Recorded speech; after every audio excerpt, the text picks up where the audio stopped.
Yeah, you just missed the boos from the Irish fans. There were a lot of whistles there. Shane Long is actually still remonstrating.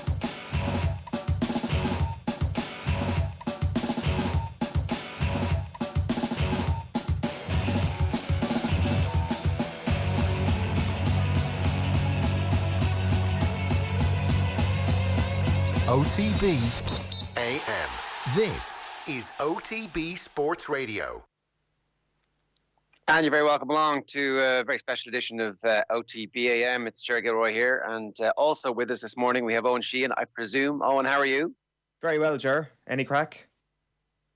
I'd say the absence of crack is the characterisation of exactly where we are at the moment, right? I thought you were going to say the absence of crack is the crack, and you were going to give us some sort of twee sentiment about creating our own crack.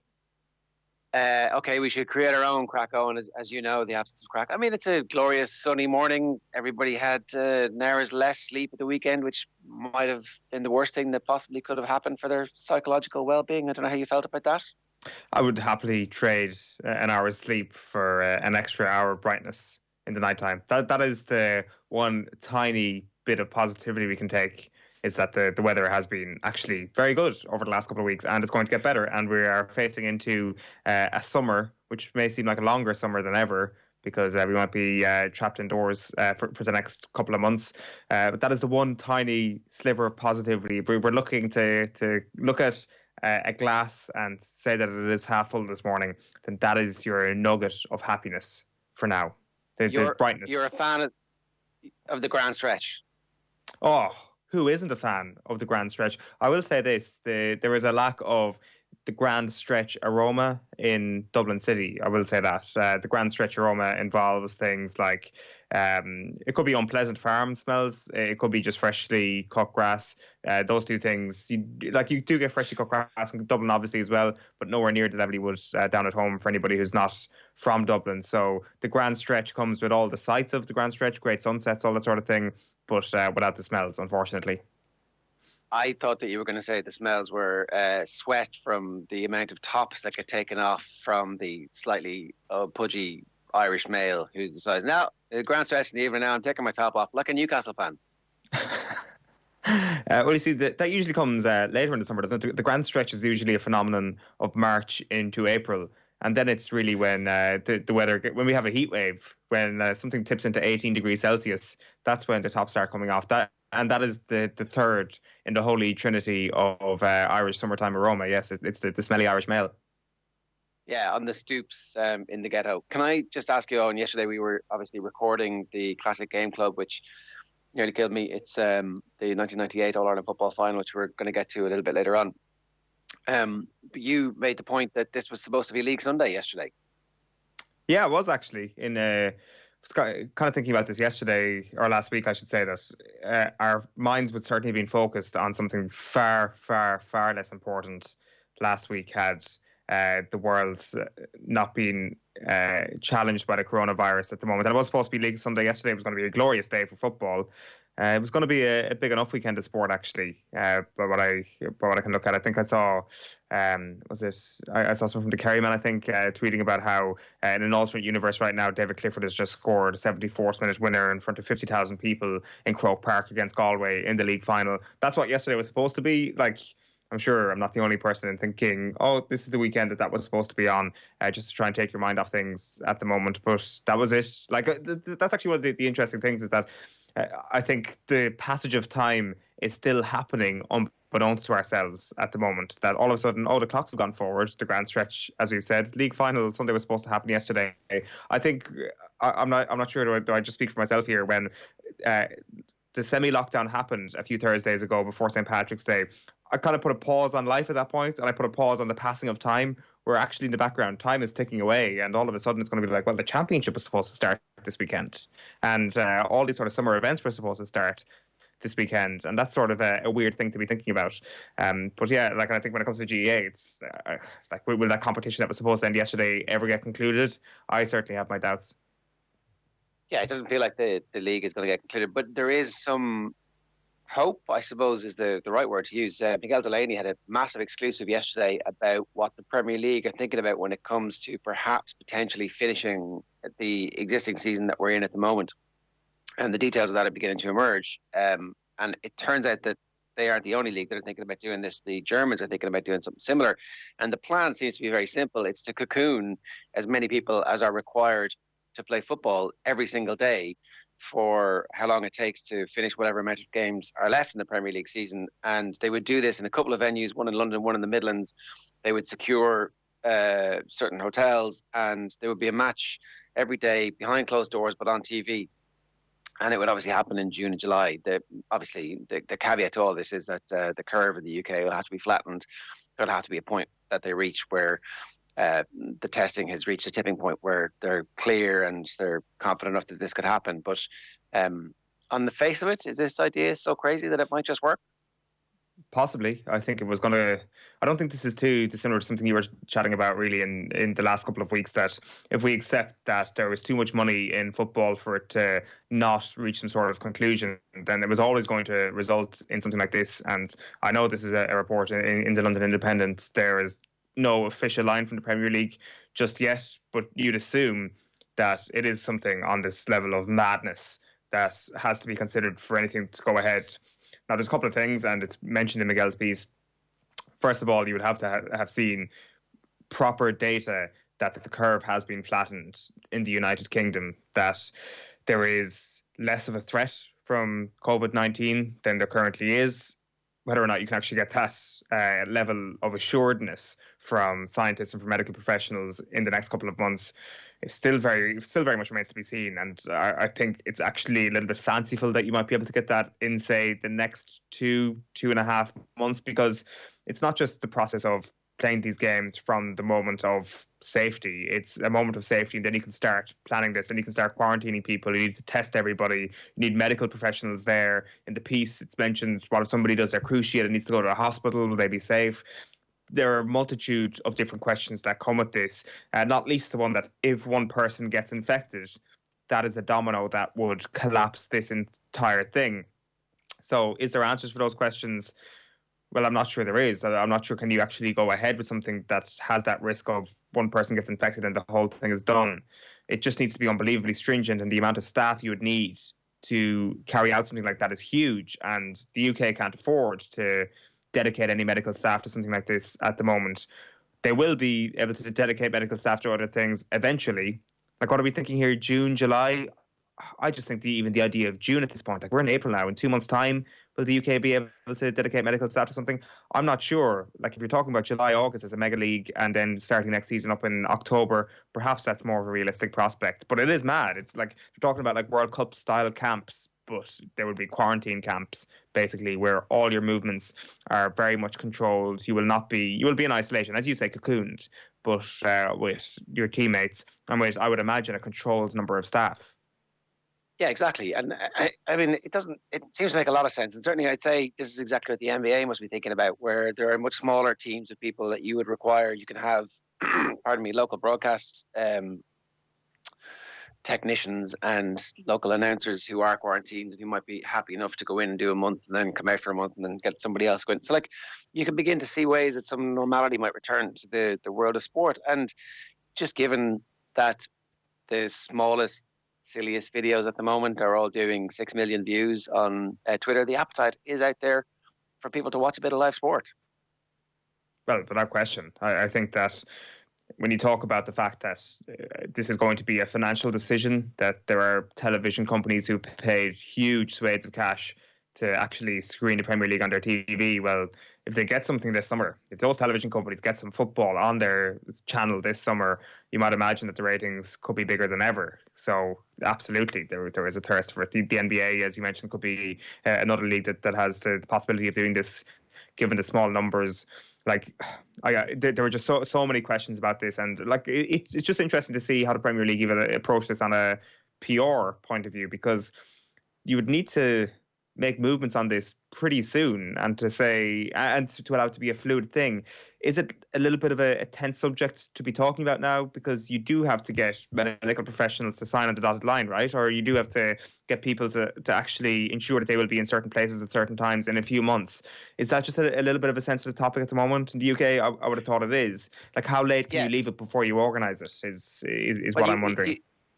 you can build contingency plans, right? So all of the clubs have their own medical staff. There are, I've no doubt, plenty of hotels that would be interested in being involved in this. The venues themselves should be easy enough to fix and sort out. So you can make the contingency plans, and that's actually the job of the people who work in the Premier League, to try and come up with a way of saving last season and saving the, Miguel uses the word pyramid, I think, to talk about the German clubs. And like that is the top of the pyramid, that the money that the rest of English football requires to survive is going to come from. So look, this is not important, right? This is where that goes without saying. However, some form of normality returning to life in the form of football, where they find a way under the current circumstances to inject a little bit of normality back into people's lives, might be something that we could look forward to. Again, the UK is going to go through a fairly horrific time over the next couple of weeks, and at the end of that, it might be absolutely ludicrous to be thinking about this.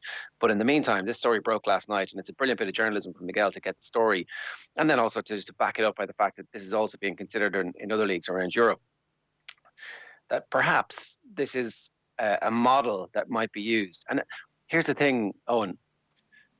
It's possible that this might be the model for next season, that it doesn't work this time at all, but that in September and October and November, this is how football is played, and that last season is completely wiped eventually, and a decision is taken that next season, this is how they're going to play. And this might be what the future of football looks like until a vaccine is found or herd immunity exists for various countries. Like, how is European football going to come back? How does the Champions League come back in its current guise with the way that the situation is so fluid across Europe? Yeah, it's an interesting point of view, because who knows how long you might have a few weeks of, I don't know, like you talk about flattening the curve, but does the curve get extended? Do we have automatically a society that is COVID-19 free? And there is science out there to suggest that will not be the case.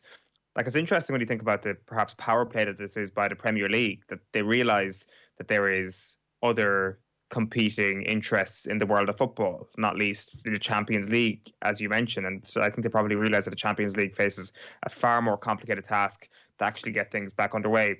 Not least to do with the fact that they now face a PR catastrophe in terms of what happened in the Atalanta-Valencia match, which scientists have called as Game Zero almost. The Champions League need to be unbelievably careful before they come back. But kind of similar to how Roland Garros have said, yeah, we're going to take September in tennis. I wonder if the Premier League are almost getting this out there now to ensure that, you know, we've got the summer. Don't you dare step on our patch, UEFA. Even though the European Championships is supposed to be your thing this summer, we've got to get our club seasons finished first of all.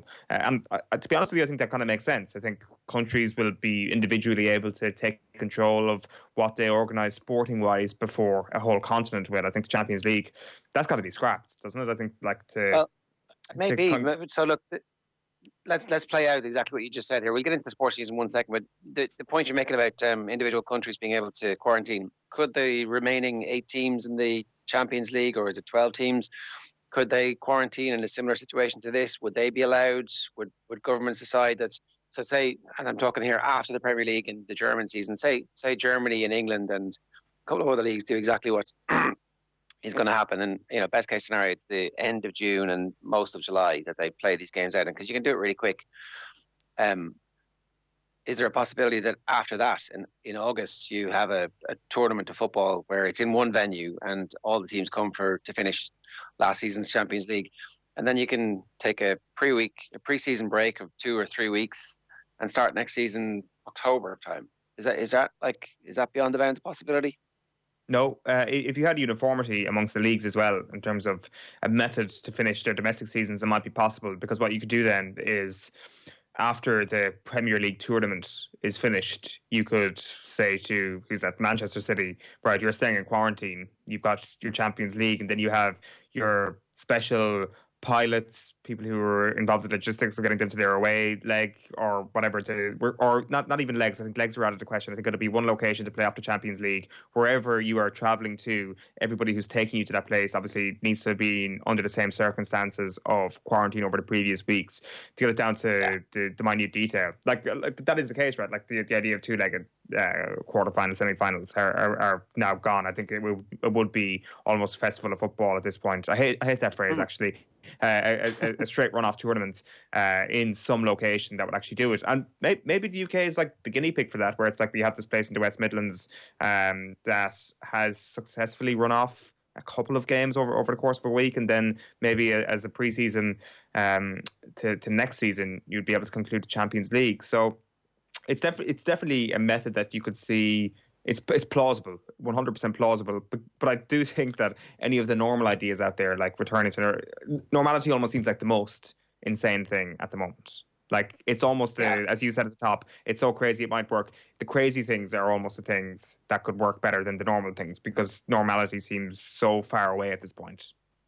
That's the thing. And I don't envy any of the people who are having to make these decisions, because there is billions and billions of euros and an industry utterly reliant on something happening, and nothing can happen at the moment against the backdrop of horrific stuff in the news. So let's bring in the sports news from this morning. And obviously it's dominated by the fact that the Premier League could be set to complete the season behind closed doors in June and July, according to documents seen by Miguel Delaney, the London Independent. This season has been suspended until the end of April due to the coronavirus pandemic. And at a meeting last Friday between the Premier League, the EFL and the PFA, there was an agreement that they must try and finish the season despite the difficulties.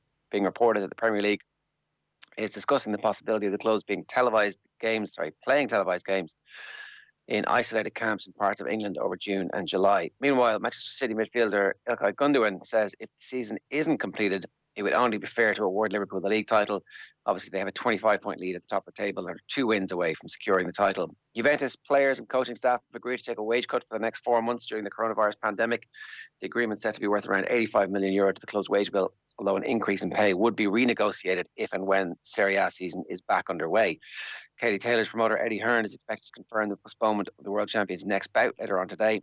The Bray boxer was due to put her undisputed lightweight crown on the light against Puerto Rican Amanda Serrano on the 2nd of May in Manchester. Serrano unofficially announced the postponement of the bout on Twitter over the weekend. Hearn is also expected to announce a rescheduled date for the world title fight. Coming up this morning on OTB AM, we've done the sports pages for you. So we're going to get into the sports pages for you now. We've got our Lockdown Lowdown coming your way at 8 o'clock. Diarmuid Lyng is going to join us live from Kerry. I don't know if everybody has seen his Lakewood Gale, which was just aired a couple of weeks ago. But at the end of it, there's kind of this bit where they're talking about what his life is like now. And I think one of the lines is, you know, his day-to-day existence is foraging for edible seaweed and growing his own food so that he can be self-sustainable. And there's almost like a ha-ha element to the narration. Not like that in any bad way, but like, you know, because he's cracked, isn't he, is kind of the subtext. And now it's like, well, what a great idea that was. So that's coming your way around about 8:15. Alan Quinlan talking rugby around about 8:30. And then Classic Game Club, his Galway against Kildare from 1998. The third greatest All-Ireland final of all time. Is that what we decided that was?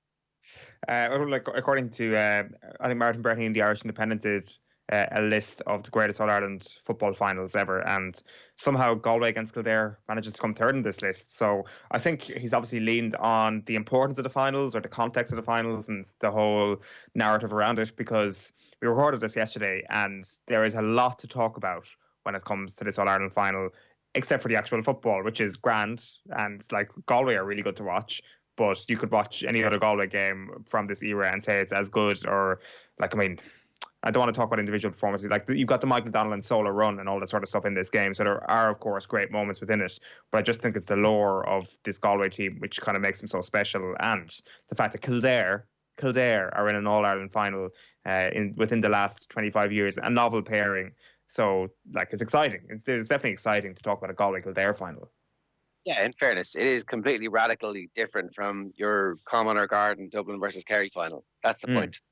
Yeah, well, 100%. And like one of the things we'll get into later on, like, I mean, I'd be interested to hear from people at home about who some of the greatest lost footballers have been over recent times. Like the qualifier era has allowed us to scratch the surface on some of the stars from counties that aren't playing Division 1, Division 2 football, for example, but they seriously fell through the cracks before the qualifier series is brought in. And even in counties like Kildare, you even had people who may not have stood the test of time, like the Galway team thankfully does.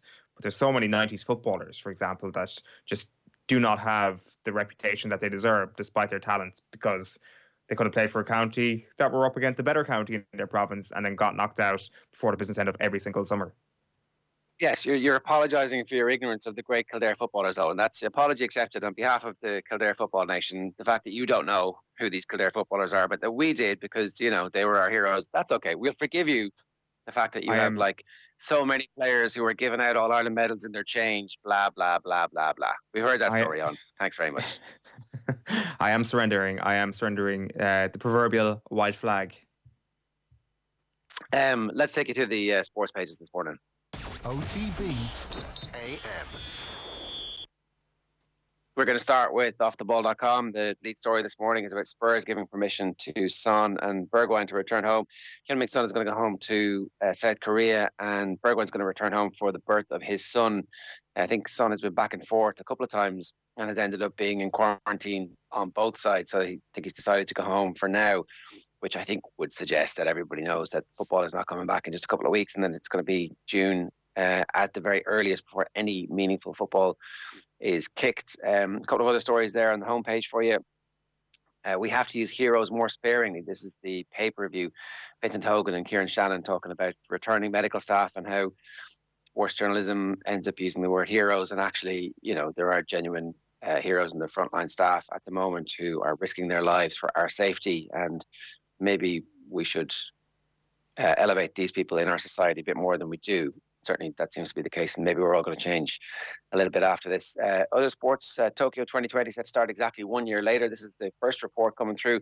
Big debate going about whether or not we might have a spring Olympics, or if you can just knock it back exactly 1 year, keep all the bookings. I mean, that would obviously be the easiest thing to do. Kick it back a single year by the calendar. You change the 2020 to 2021 and everybody goes, oh, okay, my booking stands for next year. It makes the most sense. Yeah, I wonder, does the IOC care about other sports? Like, we've never had a crossover really between big football tournaments, which would always be the European Championships. Obviously, I wonder if they thought about a spring competition. Would they have thought that perhaps it becomes late spring and then perhaps spills into the Euros? And maybe they also had concerns about the worldwide appeal of football taking away from television audiences. So maybe that was part of it, that when you get into July and August, you aren't going toe-to-toe with the biggest sport in the world. So I think that makes sense as well from their perspective, but also, like, it's the summer games, no confusion. Let's just do it when it's supposed to be. Everything else under the IOC banner, and I'm talking about the sports and the national governing bodies within all the sports around the world, they will all move for the Olympics. This is what they've all been training for. And I think even for the athletes, it makes more sense, I'd imagine. Like, I presume a lot of them start their cycle from January at the start, or from the start of a season. At least the season kind of feels the same. It feels like a regular Olympic year, and peaking at the right time doesn't seem like this alien concept to do it for spring. It is back to where it normally is. Yeah, you can literally take the same training regimes and the same qualifying events for people who aren't already qualified, or for events that didn't get the opportunity to do it, and put them back a year. And so it's actually the easiest way for them to make that work. And also, it buys you time. If there's another outbreak in October or in springtime next year, what are you going to do? It's like, well, we can't all of a sudden just have them around that time. So, like, if you're involved in the Olympics, you see the benefit of taking that year and letting everybody else be guinea pigs about what might be able to happen, how easy or otherwise global travel is in the aftermath of this. So there's a lot of things to get into. Billy Joe Saunders' scumbag is the other main story on the front page of offtheball.com this morning. That's all I'm going to say about that. I'm not going to look that up or talk about it anymore. And a horrific story. Boxer Anthony Yardy's father dies from COVID-19. So you're starting to see very high-profile people who are getting the disease in the UK, which again would suggest that the community transmission rates in the UK are very, very high, and that has knock-on impacts with tragic consequences. So they're the main stories on the homepage of offtheball.com this morning. I've got to do the Irish Independent next, is it, I think?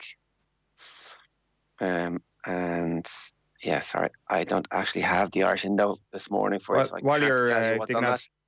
While you're digging out the Irish Independent, I will move on to the Irish Examiner this morning. I always said that if I was a Dub, I'd have been a Northsider. This is Anthony Daly recalling some of his stories as Dublin hurling manager. I was shaking like a leaf with a mixture of nervousness, excitement. That's a new weekly series coming from the Irish Examiner, asking Irish sports photographers to pick their favourite images.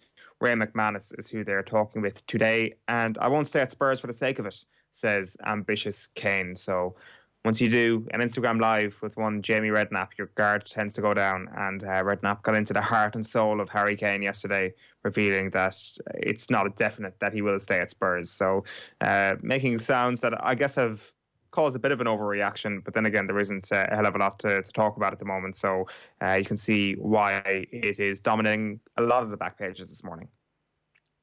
That's Anthony Daly's stories about his time as manager of the Dubs, and Michael Carton, who is a fireman with Dublin Fire Brigade, has obviously tested positive for COVID-19, and Dalo's making the point that he's seen Facebook pictures of him where he's back looking well. Big smiley head on him was how he described the picture, but he's got a great story about the Northsiders being the ones who were kind of the spiritual core of the Dublin hurling team, which I think we can all accept that like the North Side is the real heart of Dublin, Owen. As an avowed Northsider now, effectively, that's your identity. I know, certainly, that's where I live, and North Side rules, basically. Well, we all know that myself, yourself, and Anthony Daly are known worldwide, really, as the Three Musketeers of North Dublin. Anybody exactly. Who crosses over to Liffey is like, this is Owen and Ger and Dalo's territory, really. We're always known for this place. We love the place. The Irish Independent this morning, Joe, I've got that here. A picture of a testing centre at St. Eunan's GA Club in O'Donnell Park, Letterkenny. This will be temporarily suspended today due to a lack of specialised equipment. The HSC is hoping testing can resume tomorrow following the delivery of additional testing kits. Players will take cuts to avoid clubs, says Stephen Ward. He admits pay cuts or wage deferrals are inevitable as football clubs across Europe struggle to cope with the financial impact of the COVID-19 crisis. And Mazara's probe uncovers €95,000 in FAI payments to Delaney's ex, writes Aidan Fitzmaurice. Payments totaling 95 grand purportedly made from the FAI to a former girlfriend of ex-FAI CEO John Delaney have been discovered in the Mazara's probe into FAI affairs. Susan Keegan, who is then in a relationship with the CEO Delaney, engaged with officials from Mazara's, the consultancy firm hired by the FAI last year to look into the financial affairs of the association. So this is one of those sports stories that will be bubbling along for the next little while. The Irish Times this morning, they've got their writers to pick their favourite sporting moments, and the headline in Sean Moran's piece this morning is it's a bit like choosing your favourite child. And there's a great picture of Barney Rock, and I'm sorry, I don't know which of the Dublin footballers it is, cradling a ball just like it was a baby. So the headline mirrors up with the photograph perfectly. And so that's, I think he's picking Dublin Galway in the All-Ireland football final. And they're also looking back at the France versus Brazil 2006 World Cup quarter-final with Emmett Malone when a rejuvenated Zizou came alive to oust Brazil. So this was when Zidane basically introduced himself to the tournament properly, because up to that point it was kind of like, what are France actually doing here? How are they getting here? And then obviously ultimately it ends in failure for them in the final when Zidane headbutts Materazzi. But in that game he was at his absolute very best. So that's their two features on their main page today. Were you at that World Cup final? You were at that World Cup? I was at that World Cup final. I was actually driving, so I missed the Zidane game and never got a chance to watch it back. We were at the other quarterfinal that day. Was it Brazil? No, the Italy-Germany game. That was the semi-final. So I don't know. I don't know what. I was definitely driving and missed that. So I don't have that memory from the 2006 World Cup, which is really weird. It was like it's that Con Houlihan story of, we went to Italy and missed the World Cup in 1990. You definitely, because you don't get the chance to sit down and watch everything when you're traveling around. Now, the trade-off is you get to go to some of the best sports events that you're ever going to go to. So that Italy-Germany game was in Dortmund, and that was absolutely sensational. Italy win that game. Pirlo was unbelievable. And then saw the final as well. Actually missed the headbutt at the final. So, how well I was watching it, I'm not sure. I'm sure you can get it back on YouTube where somebody can explain to you what happened. That you're. I still don't really understand. Go on. The Irish Daily Star this morning is locked in and locked out. Locked in is a story there beside Sergio Aguero. Stars face a month alone in hotel when Premier League matches finally resume. And locked out, Loughnane believes 2020 championship is a write-off. He's convinced there won't be any championships in hurling or football this year, along with the rest of the sporting world. The GA have paused their games due to the coronavirus. And Kane's hint at leaving Spurs, as already mentioned, Harry Kane says that he might not hang around at Tottenham Hotspur forever. The Daily Mirror this morning, Kane and Spurs exit hint. It's almost like Harry Kane is the only story in town. And then they also have this story, TV reality bites for legends. BT star pundits face no pay because of the virus layoff. So they've got a picture of 3 of the BT stars who apparently are facing into a period of no pay because of what's going on here. And the FA have offered Wembley in the battle against coronavirus. But their headline, it's a good one, Premier in, Prem stars may be forced into quarantine hotels for a month to get the season started again. I did see somebody going, the players never agreed to this. How could they possibly agree to be away from their families for a month? And you're like, okay, fair enough. I understand that this is a hard sell to the millionaire Premier League footballers who are being asked for a couple of reasons. One, to save their industry, and 2, to provide their nation with a little bit of, to provide the nation, whatever country they're doing the same. So if it's the German footballers, and the English footballers in England, with the moment of respite from the traumatic news that is it really too much to ask everybody to sit on the couch and go swimming and hang out for a month in a hotel? Is that really too much to ask for a group of people? It's not actually going to be a Premier Inn. It's going to be wide, sprawling resort. Although actually they have mentioned it's going to be the Midlands in England that they will hold this thing. If there is any wide, sprawling resorts in the Midlands in England, I'm not sure that they exist. Plenty. But maybe it's a case of England as well. I say that again. Loads of rich people in the Midlands of England as well, Owen. True, so they could just perhaps vacate their mansion. Is it a situation where you just say to the players, "Well, we're not going to dock your pay," or we can undo the sort of damage we might be doing to your paycheck over the next little while? Like a few clubs saying that they will dock pay for their stars. So you learn your crust by going out and playing in a compact fashion like this. So I can't imagine. You can see the complaint. The obvious complaint is obviously what is the story of my welfare here. But if it's a situation where everything's safe and they're like, I don't want to sit in a hotel for a week or whatever, perhaps you might have a little less sympathy, but totally accept that there has to be welfare concerns at the moment about following through with this. The Guardian back page leads with a couple of stories from a new documentary made by Pele's daughter, Legend and Warriors, the inside story on a new film about women's football. Sebastian Coe then, meanwhile, many were in mental turmoil. Coe feared for athletes' health if Olympics delay dragged on, and Harry Kane says scrap season if it is not completed by end of June.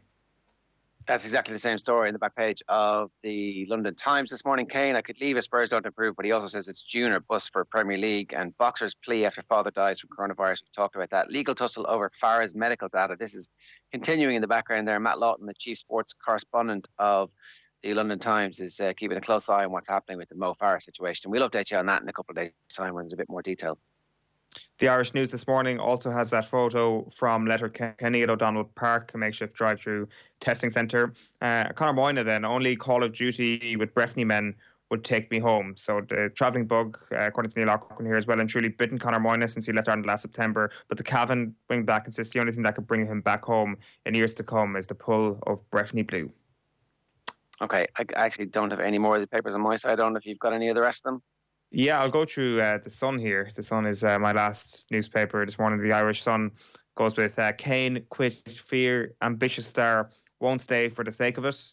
Premier in, gone with that headline as well. Teams lockdown to get games on. And Sancho can go. So this is going to be something. There's going to be transfer news over the next little while. It's probably going to surround Jadon Sancho. He's been told he can leave by Borussia Dortmund, putting Manchester United and Chelsea on alert. The England winger will not be cheap, as he is valued at £120 million by the Bundesliga club. So that's an interesting one. Told he could potentially leave, but we'll see how that develops over the next little while. Just looking up the Telegraph website here, and they're saying that they have an exclusive Newcastle United's £340 million sterling takeover by Saudi Arabia's sovereign wealth fund moves a step closer. So, look, there's been plenty of these stories generally around transfer windows in the past, so we'll wait and see if anything comes of that. And they're also saying that summer rugby is on the horizon as the Premiership presses the reset button. So Premiership Rugby, no less than Premier League football grappling with what comes next. So we'll see what happens with that. Okay, we're going to take a quick break. If you want to get in touch with us this morning, you can WhatsApp us 0879 180 180 is the number. Best place to get us at the moment, obviously, is on Twitter. At OffTheBallAM is the Twitter handle, or at OffTheBall. You're listening to or watching OTB AM. We're streaming live on YouTube. We're live on OTB Sports Radio. Best place to get that is the Go Loud app, or of course you can also get us on your Alexa or Google Home. We'll be right back after this. OTB AM on OTB Sports Radio, Ireland's first and only sports radio station. OTB. Off the Couch, live every day at lunchtime across the Off the Ball channels. While we're all staying at home, we want to help you get your daily exercise in. We're bringing you sporting experts with tips and workouts suitable to do at home. Exercise is not defined to strict parameters. Once you get sweaty and out of breath, it works. You might be stuck in the house, but let's keep moving and get off the couch. You can use your couch to elevate your feet if you're lying on your back. Off the Couch, Off the Ball's new lunchtime fitness program. You can get it on all our social channels and offtheball.com every day from 1 p.m. OTB. OTB AM. Well, how fitting that it should come down to these two. Olive in her familiar black, 5 times the champion. Mabel, the rising star, winner last year. You can see how excited they are, but also feel the tension. Get on with it. And here it's in the crowd as we near the start of this final. And now they go, Olive away first, but a problem with Mabel's ball. That might cost her now, having to play catch-up. Both settling quickly into rhythm. You can see the contrast in styles. Mabel, heavy tail use, happy to be alive. Everything's amazing. Olive more steady, wasting little energy. Very much of the old Labrador school. Eating's a serious business. Don't bollocks around wagging your tail. And Mabel seems just a little sluggish here. Perhaps more was taken out of her by the worm medicine she was given last night than we thought. But Olive, focused, relentless, tasting absolutely nothing. Mabel trying, but surely a lost cause. Her title defence coming to an end. Olive taking everything, nothing left but the bowl to lick now. And Mabel, well, doesn't seem too upset. A bit of class there from the youngster, generous in what will surely be defeat, because Olive has won now. She's taken the title back at 7.5. Mabel looking to offer congratulations again to the dog who was her inspiration growing up. Once more, wonderful to see that spirit in the game. What a final we've had here. Great rivals, but great friends. Oh, and you see the swapping of bowls at the end. Join us again tomorrow. Live coverage of a snooze on the sofa, possibly. Bye for now. Ger, these animals are getting unbelievable attention right now is the one thing that kind of sticks out to me. How many views is that at the moment? 7 million, something around that? So, something like that.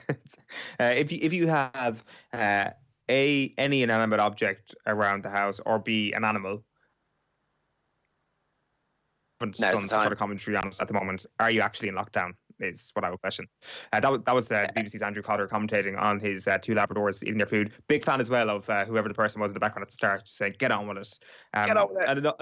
This is the Lockdown Lowdown, of course, where we've been parsing through the internet to see what's been going on. Something that's cost 136,000 views on Twitter is from Shane Welsh of Tullerone. He tweeted saying, a young lad from our club in Tullerone, hurling, he's posted this video. The only problem is which sport will he be playing? Please let it be hurling. This is incredible. Have a look. Rock, Carterford, free taker. That's how we do it. Tom Brady, quarterback.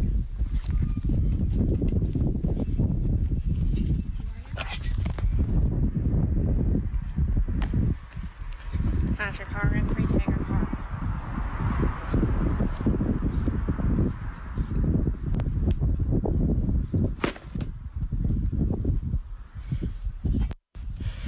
LeBron James, Cavaliers.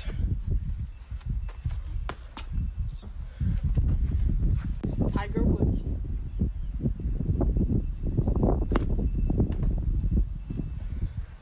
Come on. Kyle Walker, Man City, the throwing king.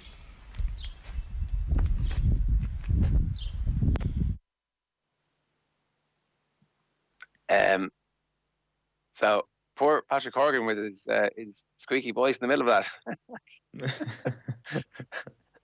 Pretty impressive stuff, but he needs to be careful. Shane Walsh acting as his agent here, giving that video away for nothing. I'd be like, here, listen, where's my cut? Yeah. I'd be worried as well for any Kilkenny.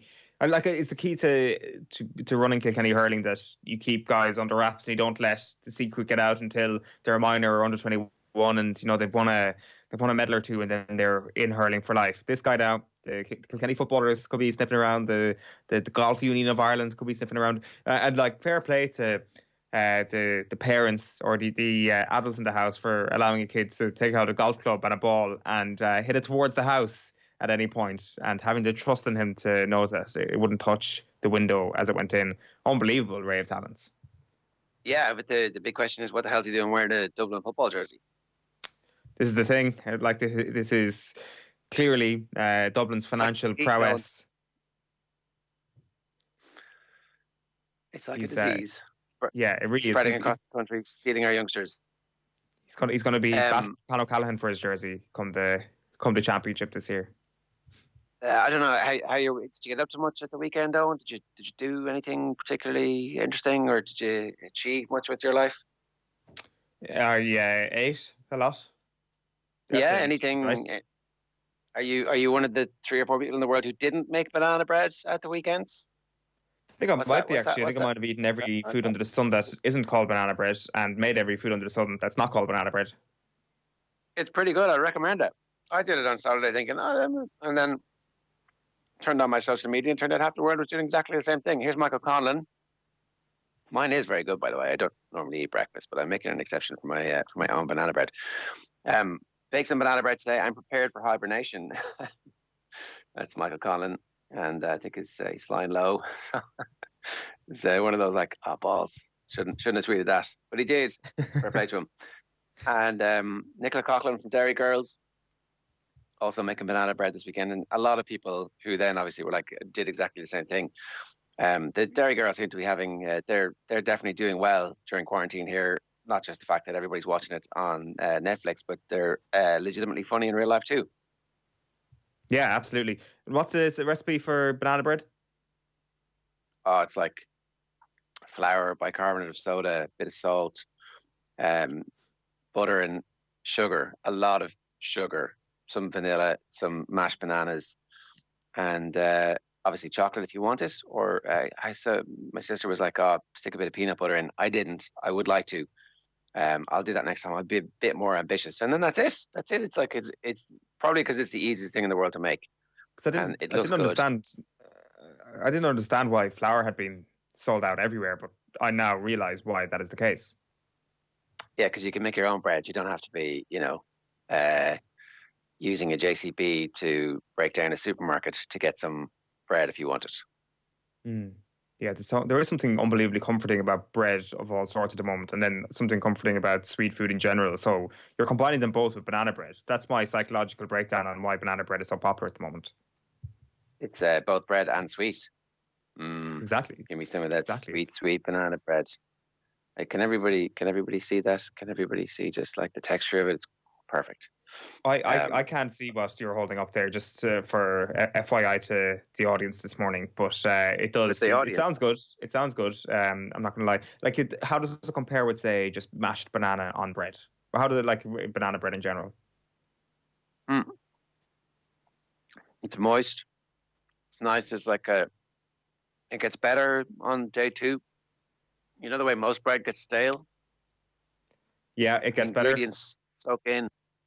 And it's like a good curry. It's better after 36 hours. I'm actually surprised at how well it came out, to be honest. I think that's the first time the word moist has ever been used on OTB AM, and I need to go take a shower.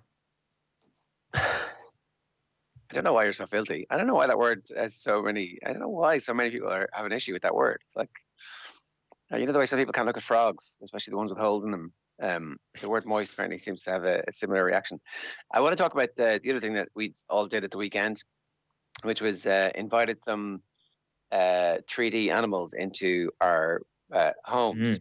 This was it late Saturday evening. We got a WhatsApp going, and we spent a lot of time today on this, and suddenly we had a tiger in our living room. We had the horse was absolutely massive. There was a hedgehog, which was perfect as well. There was a shark, which was very impressive. So if anybody doesn't know, over the course of the weekend, on most phones, I think Google released this thing where if you search for an animal, emperor penguin, for example, search for that, and then it's, would you like to see one in real life? And then you press the button and 3D one appears in your living space or wherever the camera is switched onto. What did you have, Owen? I mean, obviously you're a grown-up and you've no kids, so you've no real excuse to be doing this, but what did you do? No, I created a virtual cat and just stared at it, and the cat stared at me for a good 20 minutes. And you didn't get your mates in kind of funny situations with it? I mean, no. That's obviously what's going to happen now over the next while. No, I entertained myself with the cat, and that was it. That's how I lead my life. There has been, like, I know the DSPCA are increasing the opportunity for people to foster animals. And I think that they've actually got to a stage where so many people have fostered animals at this point that they're actually running out of animals, which is a great story, obviously. I'm sure people want to log on. I'm sure there's still a few. But maybe this is a way to fill that void. If you haven't been lucky enough to foster an animal, if that's something you wanted to do, take up Google and just create a cat, create a dog, put it in your living room. I tried to look for a red panda, but they don't have red panda yet. I'm surprised they have emperor penguins. They have giant pandas. You could have a giant panda. But I mean, if any psychologists out there want to give us a Freudian analysis of Owen spending a lot of time in his room with 3D of a cat, then I'd be happy to bring them to air. You can just get us on Twitter at Off the Ball. I want to move on quickly because this is the reason we brought this up. A listener whose name is Kieran Boyle sent this in to Golf Weekly to Joe and Nathan. We're still able to play golf here in Florida. Listening to the pod on the cart with some gators keeping me company. Big fan of the show. Keep them coming. # friend of the pod. And there is like an actual alligator. The alligator is very impressive in the Google 3D, by the way. There's an actual alligator in the water there who looks like he's a little bit close for comfort. The 3D ones are scary enough where they turn and they pivot and they snap.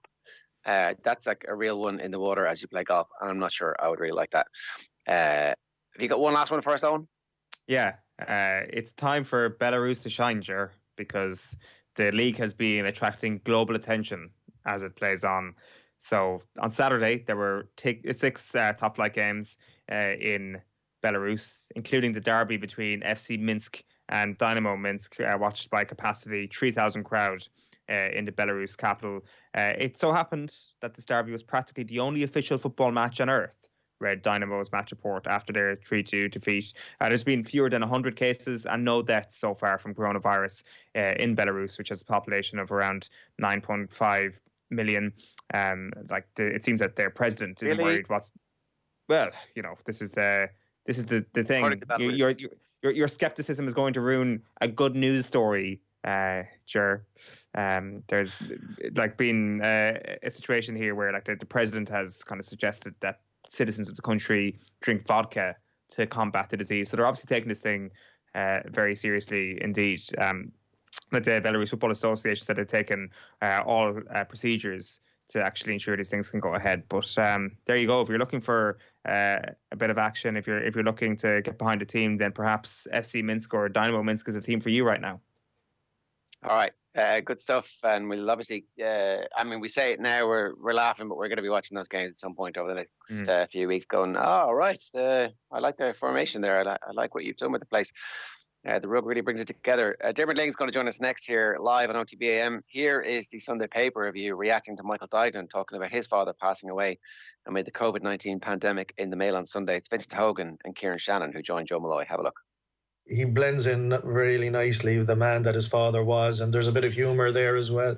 I think I would have heard him on some of the talk shows with you or road shows with you, him talk before. I think you might have heard that line, Joe. I don't know if it was to yourself. Yeah, it was, yeah. Yeah. Was it himself and Dahi might have been on and talking about their nerves before those All-Irelands in the mid-90s. There's good bit of humour there where, he was very nervous before I think it was the 94 All-Ireland. And he was conveying to his father about how he was struggling with eating and the nerves that he was feeling. And the father said, eat up. There's no point in making a fool of yourself in Croke Park and being hungry as well, So the sense of the man came across, and a sense of Michael as well. You know, the man has been through an awful lot.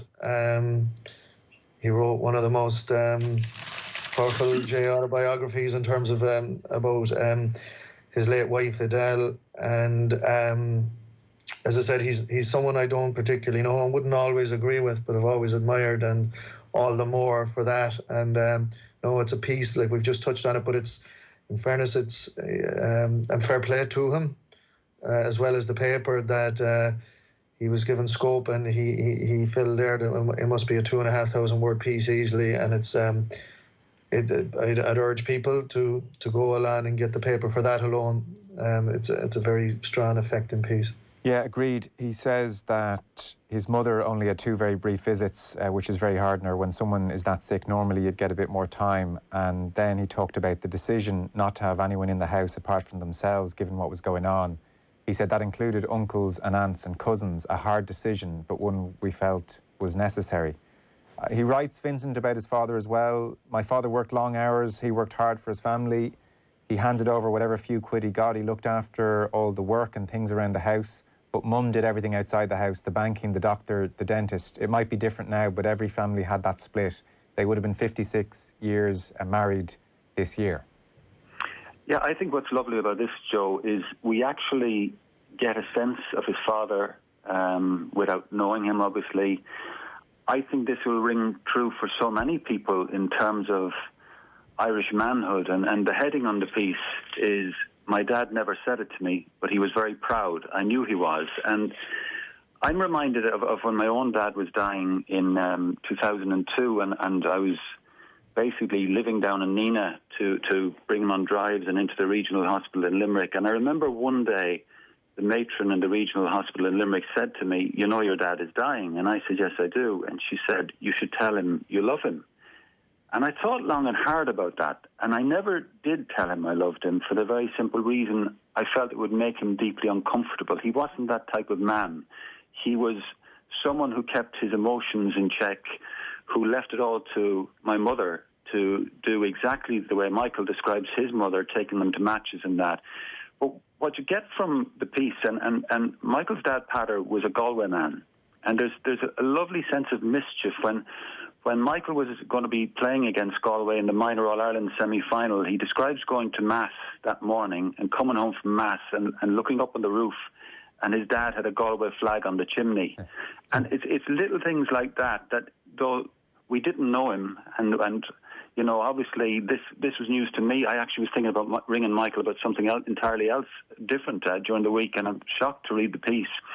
But I think it's lovely in the sense that it conveys this kind of unspoken love between a father and a son, that as Irish men, certainly of my generation, and I suspect Michael, even though he's a bit younger, his generation too, we've always found it very difficult to communicate that love openly.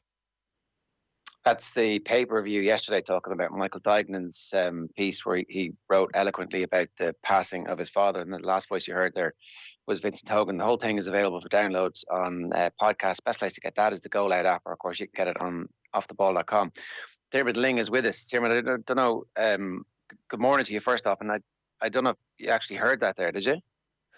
I did. I just caught the end of it. I didn't hear the full piece. The bit there was Vincent saying that the nurse, when he was minding his own father, as his father was telling him to tell him you love him, and it would have made his dad too uncomfortable. And it's a very Irish thing where, like, oh no, geez, you can't be telling me that now. I mean, things must be really bad. Yeah. I don't know about that really. I think that it's probably a very common thing. Definitely. Is it an excuse? And I don't mean that critically, but is it an excuse to say that would have made him uncomfortable, or would the situation be so uncomfortable for you that you mightn't say it? I don't know. I think that differs from place to place. But I do know that I suppose coming the other way down, when your father says it to you, you know, one of the things I think a son wants from their father is for them to be proud, or from their parents in general. But from the father in this case is to be proud, and when they say it to you, if they ever say it to you, it is deeply uncomfortable, and it feels like the thing that you were seeking, and then when you get it, you're like, oh, genie, I didn't want that so much in the end. But then afterwards, when the situation fades away, and you're left with that feeling of knowing that, I think it's something that just rests deep inside of you, and is a well of something that's available to you, because it's a good thing to know. So I wonder, does it work the other way around, to tell, is that what your father wants to hear towards the end, or at any stage, for you to be able to say, you have to stand as a man in front of him and say that you love him. I'd imagine there's solace in it. I wonder, Diarmuid, if actually we're getting to a point now where things have changed. Here we are. I mean, obviously that's 18 years ago, and in 2020, in the middle of a global pandemic, is communication, particularly among Irish males, getting to a point where we're like, actually, you know what? It's about time that we all told the truth. Yeah, I suppose the conditions, Ger, isn't it, what's most interesting at the moment? Like the conditions of where we'll even get to tell that truth. I mean, is it going to be through windows? Is it going to be on Skype calls? Did we take our opportunity when we had the chance? Is this going to highlight the fact that you don't get so many opportunities all the time, and you really have to take them when they do come? And I'd imagine there's a lot of people are either have already unfortunately realised that, or they're about to realise it if the numbers and the predictions are going to be accurate. So yeah, I think definitely it's so hard, isn't it? For other people, I don't know how to say it for other people, because everybody's in their own individual situation. But it does feel like that if you're sitting on it, like, and something like this comes along and sweeps normal away, and now we're facing, very realistically, we're facing a new normal. Definitely. I think it's time. Yeah, we have to, and I think we are dealing with it. Like, we definitely are dealing with it bit by bit. We're in, maybe some feel maybe we've gone too far, where young men are too soft or too flahoolic with their feelings, and that's countenanced against the stoic man, who we're also trying to kind of break down a little bit and find that middle ground. And I think that's maybe the struggle of our generation, and the younger generation at least. I think anybody who watched your Liquid Grail recently will know that you have this beautiful setup in rural Kerry, where you're foraging for food and you're growing your own stuff. It's like the kind of perfect scenario and preparation for a situation like this. Maybe I was preparing, Ger. Do you know, one of the things that they left out, and I was just considering it last night after I was talking to the good Owen Sheehan there, was that in the interview it came up about off the ball and my time there. And one of the things that didn't make the cut was how well that I was taken care of by Off the Ball and by News Talk and by you in particular, Ger, and by Garrett Hart, when it was a time of struggle. And it didn't make it in, but I definitely like to acknowledge that now. As regards the setup, I am in the middle of moving, would you believe? I had to leave this house, and I'm moving greater than 2 kilometres away, unfortunately, but we have to do it, and there's no great choice in it. So we're making a few trips back west, and we're setting up shop back there, and we'll start again, pulling up the ground and starting to plant and continue preparations. And, you know, this all came for me by just kind of following deeper instincts, and I'm glad, or I feel at least, I don't feel hugely put out by this whole situation, and I don't mean that from the point of view of the effect that it's having on human health and the people around me, just my physical situation. It's not really affecting me a whole lot, because it's a little bit closer to how I live anyway. And one of the great struggles with that, and I think maybe it's a struggle that people might be facing, an awful lot of people might be facing at the moment, and if there was something I could say to that, is that I spent a few years now not really knowing where money is going to come from, and not knowing if I could make rent, or not knowing if I would have enough for different things to provide for my family and things like that. And the more that tension came up in me, I felt the more of a block that I was creating in going to find work and to enjoy whatever work that I did manage to find. And I had to really sit with that for quite a while and allow that feeling and that tension to just kind of just examine it and to let it fade away a little bit. And the more I bring it up to the surface and say, okay, there it is, what is it? It's that I feel that I'm not good enough, or it's that I feel that I'm not capable, or that my talents are useless, or whatever it is, and that I'm a bad partner and I'm a bad father or whatever. I had to like really examine those feelings and let them fall away. And I found that once I could do that, it might be a stretch for people who don't prescribe to similar beliefs that I have maybe, but once I cleared those things out, I felt that I was paving the way, opening the way for more work to come in. And that's just generally what happened. When it was really needed, it came in, and it continued to come in. So it's like preparation in terms of growing food and stuff like that are really very small things, because I see like the seed shops and the sets of spuds and onions and everything else are sold out everywhere. Everybody's going back to growing.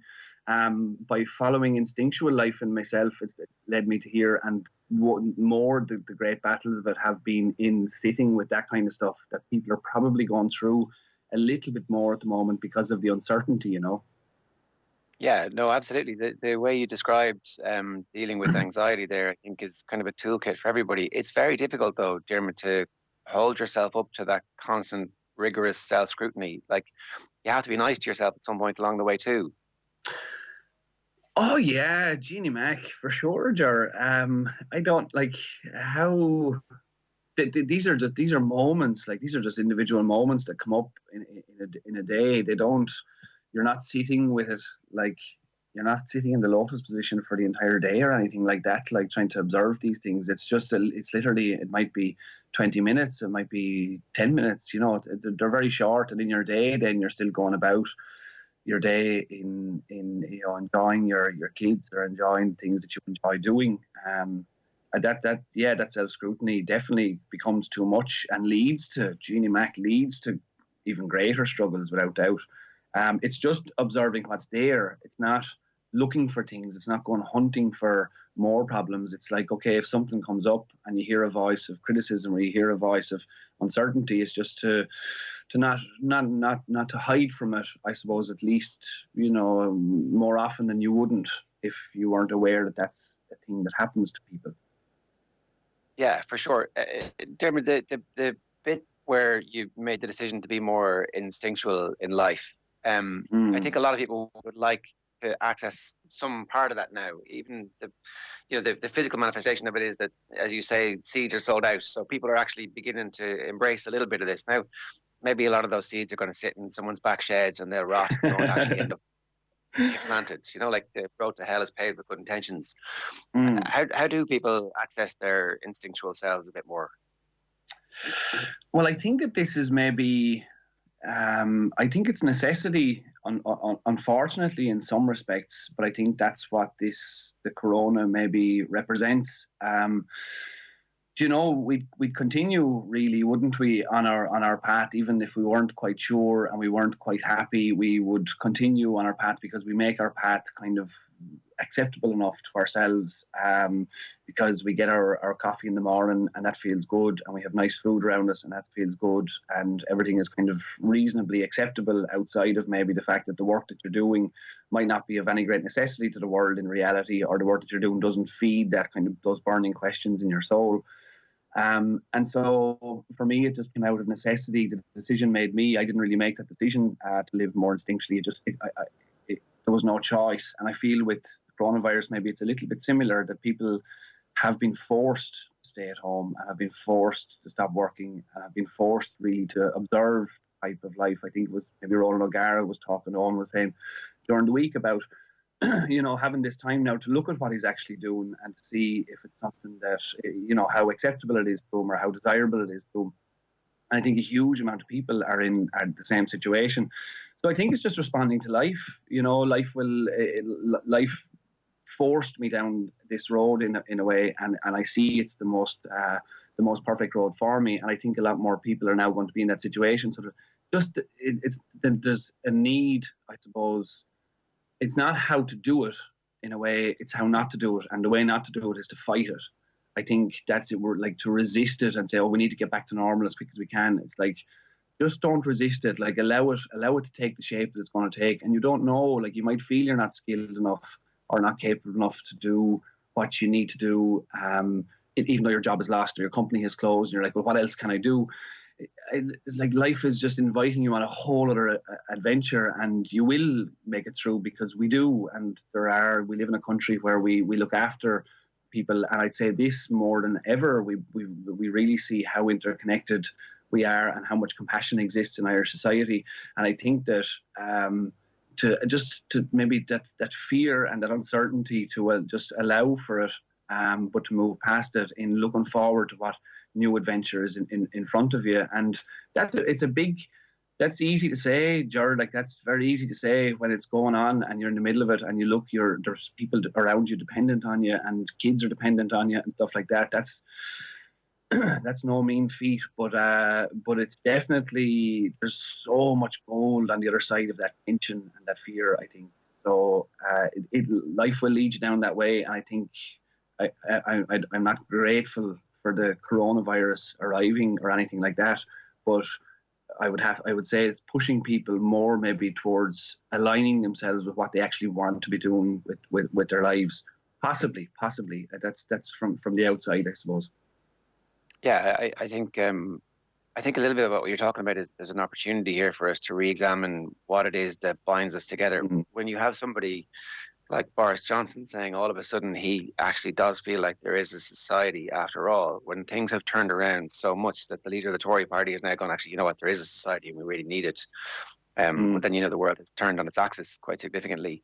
I watched Laochra Gael last night for the first time, and there's an amazing scene at the end where you're talking about the ash dieback, and I couldn't help but be struck by the parallels of, this disease which is sweeping across the world and has arrived on our shores, and how we're going to deal with it. And in a weird way, it felt like there was kind of a minor preparation in terms of your brain space about this thing which is coming to us, and we have to be prepared for it, and we all have to join in together to overcome it, or we can be completely taken over by it and not be prepared for it. And I don't know if there is any kind of parallel between that, or if it was just because it was late at night on a Sunday evening and I was looking at this going, there's something here, I think there is. I think there is, Ger. And if we could use that parallel, and I was considering that last night as to how, there's experts. Obviously, there's experts out there who know about diseases and health and proteins, which is what this COVID is. Protein, and there's people who know an awful lot more about that than I do, and so it's like, how do I make what I feel relevant to people through sport? And I could, some things came to me, but actually that's probably the most significant thing that you've mentioned, so thanks for bringing it up. And I think that when it comes to something like ash dieback in the case of the ash tree, what we tend to do to beat the disease, the big bad ash dieback disease that come in, is like, how do we treat it? How do we kill it? How do we poison it? How do we win the war against it? And if you talk to like the mycologists, the people who are in nature, and I don't know how, they're not in a lab observing nature, the people who are really in nature, they will say that it's all about the health of the all. It's all about the biodiversity of the area. So we don't plant, we'll say, 100 ash trees. We plant 20 oak, 20 birch, 20 willow, and then 40 ash trees. And those 40 ash trees are going to be an awful lot healthier than the 100 that you would have planted, because the disease will just obliterate the 100, all of them. And I can't help but feel like this is similar for us, because looking at the statistics from Italy, I think it was something like 1% of people didn't have underlying conditions. And that points to maybe ill health. That points to maybe a weakness in our overall health. And are we going to tackle and win the war against the big bad disease? Or are we finally going to maybe start considering what is causing such levels of ill health in our society, like in relation to things like cancer, and then moving right down the line to things like depression and how much something like loneliness can affect people and our suicide rates. And so is it time, I read a lovely quote about the fish. The next time, oh yeah, it's not there now, but I have it there somewhere. It's a fish in a tank, and the disease has gotten the fish. And do we take out and isolate the fish, or do we clean the water in the tank? And I think we need to maybe start observing our overall societal health, and the things like the spraying of toxins on our food and the health of the things. There's a lot of stuff that I suppose I've talked about already and talked about in the doc, but I think it's definitely inviting that if our focus was less on the war on disease and more on what is the health of our society, what is the health of our most vulnerable, what is are we prolonging life on drugs, or can we change the water in the tank? Can our overall conditions of health be a little bit purer, a little bit more natural? Would something like COVID have the effect that it's having? Because it's just another iteration of life, isn't it? With its own sentience, with its own desire for life, and it's going to morph into something else because we're going to develop the immunity ourselves to it anyway. But I think it points to maybe our overall health, even though we're living longer and we can have that metric in society of, well, that shows you that health is better. But if you look around and you see the amount of struggles that, every time I go back to Wexford, I mean, cancer levels are there's 4 or 5 new cases in our little village every time I go back, So I think that we've bigger questions in terms of health other than COVID, and I do think it's important to be able to hold the empathy for people like Michael, for my own grandparents and granduncles and grandaunties who I'm observing at the moment and trying to stay in contact with. I think it's also important that we observe what's happening around us and how a lockdown, how the situation in society can continue with this constant threat and constant fear of the big bad virus that's going to kill everybody. I think you can get a lot past in those times, and I think it's important just to remain. You just keep your eyes open to see what changes in society are happening around us, and are they going to continue? If I get the flu next year, Ger, I'm just wondering these things. If I get the flu next year, should I self-isolate? Because the flu kills old people. This is a fact. And if I have the flu, I could kill old people. Are old people going to have to hold back from society now, hold back from children, because children are carriers of disease? Is this, what is the new normal? And when those questions are up for grabs, and when we have, it falls to people. I don't think it falls to governments. I don't think it falls to organisations. It falls to people to make sure that our progress forward is one of unity and is one of physical contact that the human body, I think, needs. But for the moment, obviously, social condition or social distancing and isolation, these things are the most effective thing to flatten the curve. But we have to keep an eye on where things are going as well, Yeah, for sure. Diarmuid, it's always great accessing a little bit of your wisdom. I wish you the best of luck with the move and whatever's next for you. If anybody hasn't seen the Laker Gale, it's worth an hour of your time, and also anybody else should dig out the recent Keith Duggan piece that Diarmuid did as well. It's always brilliant talking to you, and keep well, man. Lovely, Jared. Thanks very much. There's a lovely article there by Charles Eisenstein. I put it up on Twitter yesterday, and some of the ideas, I suppose, some of the things that I've been really feeling deep down about this are in that article on the coronavirus. It should be very easy to find. Charles Eisenstein. A lot of very, very valuable wisdom in it for us. At Diarmuid Lyng on Twitter. Good man, Diarmuid. Thanks a million. Thanks, Jared. We are going to take a quick break here. Hashtag OTB AM. Alan Quinlan standing by to talk to Owen next. For me, the moment of the tournament was not in the final or the semi-final. It was in the quarter-final. It was this description of Dennis Bergkamp's goal. Nederland gaat in de halve finale komen. Ik heb opeens zo'n gevoel dat we in de halve finale gaan komen met het balbezit voor Frank de Boer. Frank de Boer speelt de bal heel goed naar Dennis Bergkamp. Dennis Bergkamp neemt de bal aan. Dennis Bergkamp! Dennis Bergkamp! Dennis Bergkamp! Dennis Bergkamp! Dennis Bergkamp! Oh! Frank de Boer speelt de bal naar Dennis Bergkamp. Die neemt de bal feilloos aan. En ik schiet de bal erin. We spelen nog officieel 20 seconden. Dennis Bergkamp! Lads, that is football. That moment.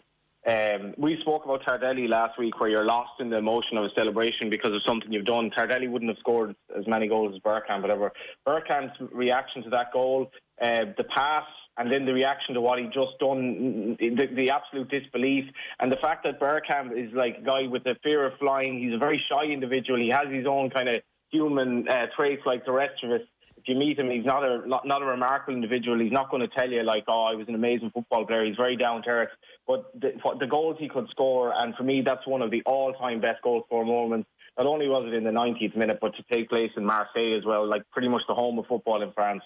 Unforgettable stuff.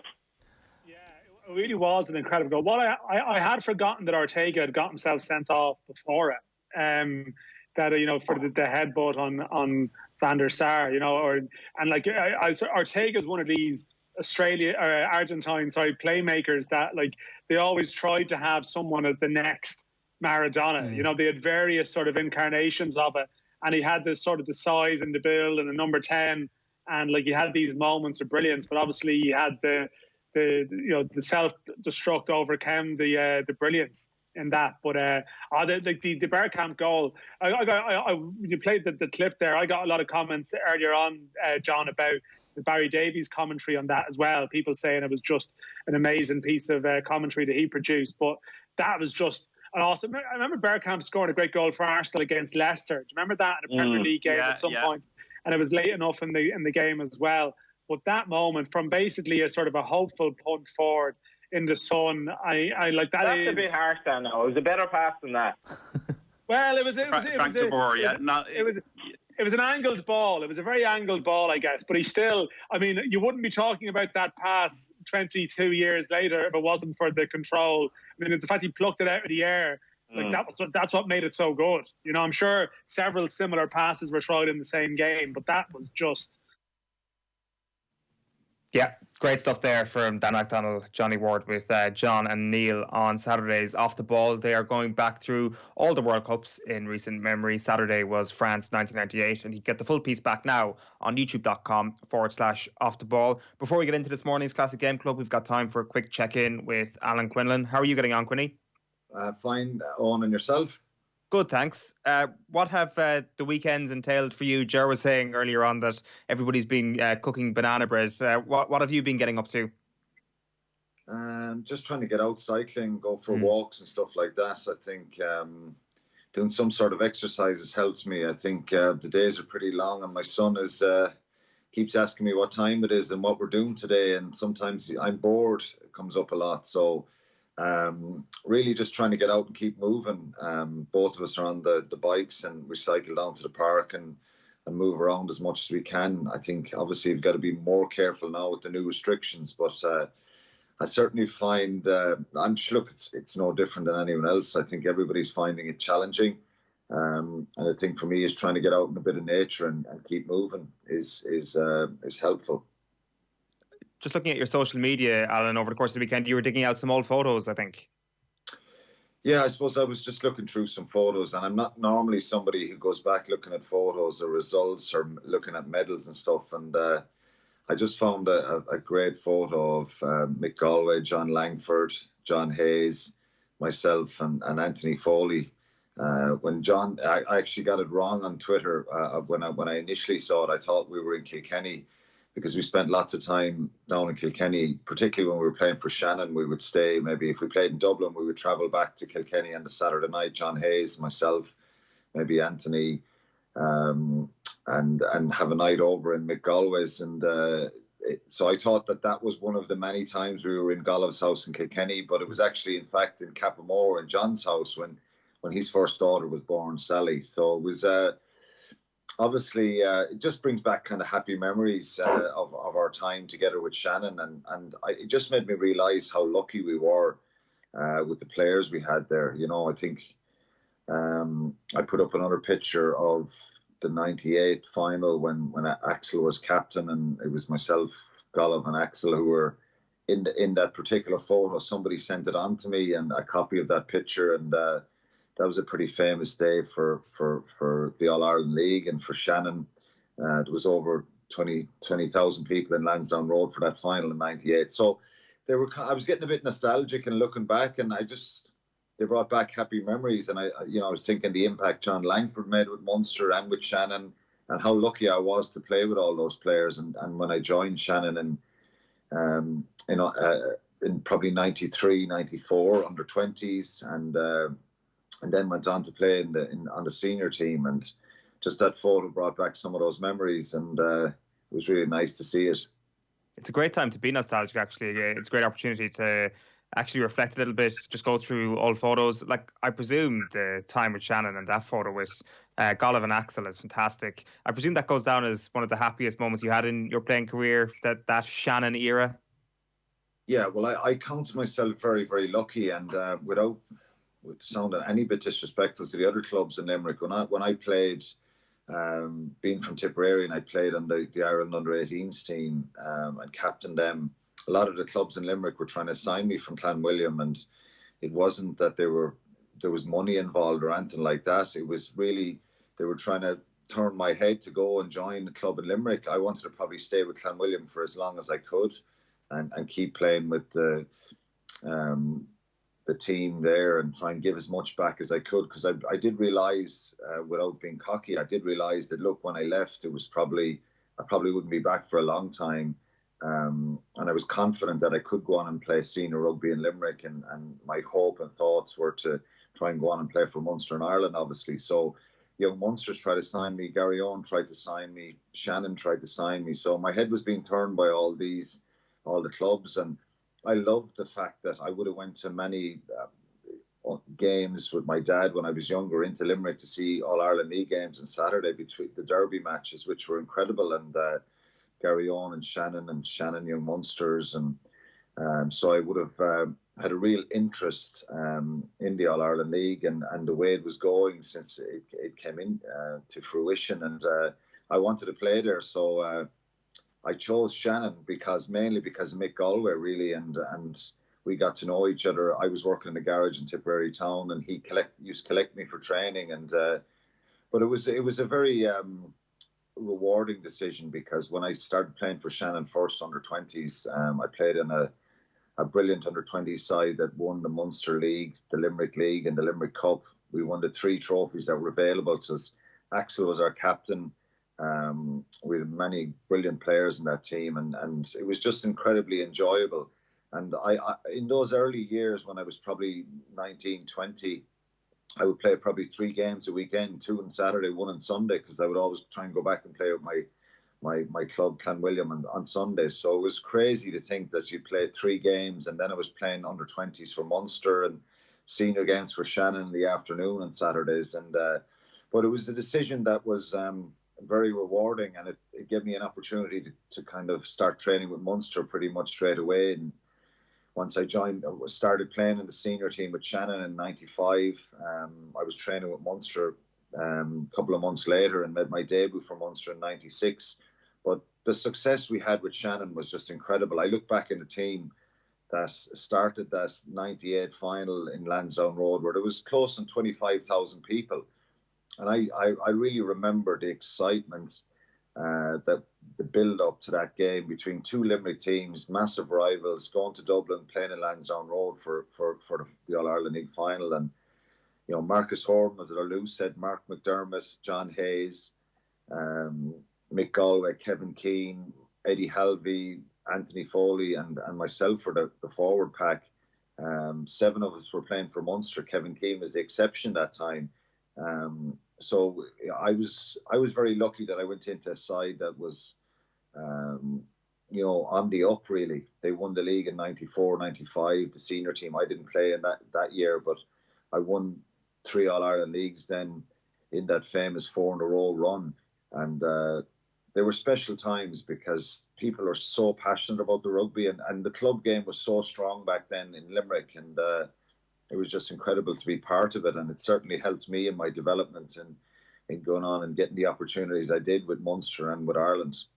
Absolutely. I think a lot of people over the last couple of weeks or so, Alan, have obviously been forced into communicating quite a bit over phone or via Zoom or Skype or whatever kind of software they're using. And I think it's actually led to a little bit better communication in some parties. Like, I'm not sure when it comes to someone like Mick Galway, is he someone that you picked up the phone to over the last couple of weeks to see how he's getting on? Are you communicating in a way that you wouldn't ordinarily do? No, I'd always speak to Mick. Every couple of weeks, and if it went too long, it wouldn't be any longer than 2 weeks anyway. So there'd be WhatsApp messages or texts, and we're not ringing each other going back over all days. It's just really checking in with each other. I've spoken to John Langford in Australia as well, and they're starting to experience a different sort of scenario with COVID-19 as well, and it's getting pretty serious there too as regards their restrictions. So I'd speak to Roger in France, I'd speak to Mike Prendergast. Really, I probably speak to, you are speaking to people a little bit more, but none of us as sports people, former sports people, are going back talking about all games. Although I did speak to Roger on Saturday, and he was I asked him would he say this, not me, but he was watching back in some Munster games, particularly in '98, and he was telling me how good I was and how influential I was in many of the tries that Munster scored, and he said you were very underestimated at times, and it just made me realise how important you were. And I was there. Will you do me a favour? Will you go on off the ball on Monday and tell the world about this? Because give me a bit of an ego boost and make me feel better than myself. Because I was saying, well, look, you got all the glory to kind of stand up and have the shiny Adidas boots on you and getting paid to wear them and take the shots at goal and finish off the work that the forwards were doing. But I didn't really get credit at times, but look, I didn't want it. It's always nice to hear people saying good things about you, but I think it was funny just when he was saying that to me on Saturday. But I would chat to lots of the boys, but not really recounting all games. Was Ronan a hard man to please as a teammate? He was pretty hard to please because he was just so demanding, and I think he demanded high standards of himself and everyone around, and he was narky, he was fiery. We were always very close, but and that probably led to him us having lots of little scraps and scrapes and verbal scrapes, because I could never catch him. He'd always run away if I tried to grab hold of him if he abused me in training. But I remember coming back from an injury one time. We were actually training in Ger and Eoin.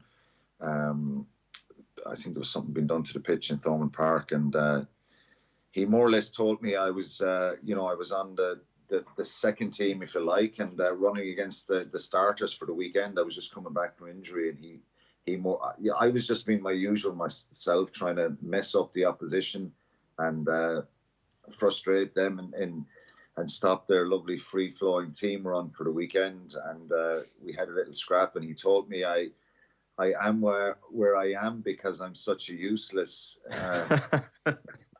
Fucker, and kind of ran away and more or less said, I deserve to be over here now. And but he pretty much he apologized pretty much straight afterwards again. But I actually didn't react to that one because it was actually it was quite funny at the time. But look, Rog was, but sure, look, loads of us had little scrapes and scraps, and that's just part and parcel. Every team does. I'm sure Leinster had it, Connacht, Ulster as well at times, and the competitive nature of it. But Rog was fiery. There's no doubt about that. Yeah, I'd imagine he was. Listen, Alan, great chatting to you this morning. We'll chat to you again on Friday morning, I'm sure. Thanks, so. Cheers. Alan Quinlan there on the line. We are back with the Classic Game Club. We're looking back at the 1998 All-Ireland football final between Kildare and Galway. Before that, quick break. OTB AM. This is OTB Sports Radio. OTB Sports Radio. If you're feeling a little like you're going a bit stir crazy, take a break and listen to Richie's Isolation Mix. 1 hour of ad-free music every day from midday on OTB Sports Radio, live 24/7 on the Go Loud app. Hello, I'm Dr. Fergal Hickey of the Irish Association for Emergency Medicine. We are facing an extraordinary challenge as a nation, and while the government takes measures to keep us safe in our homes and businesses, we need to take measures to keep each other safe on our roads. Worryingly, there has been an increase in the number of people who have died on our roads in recent weeks.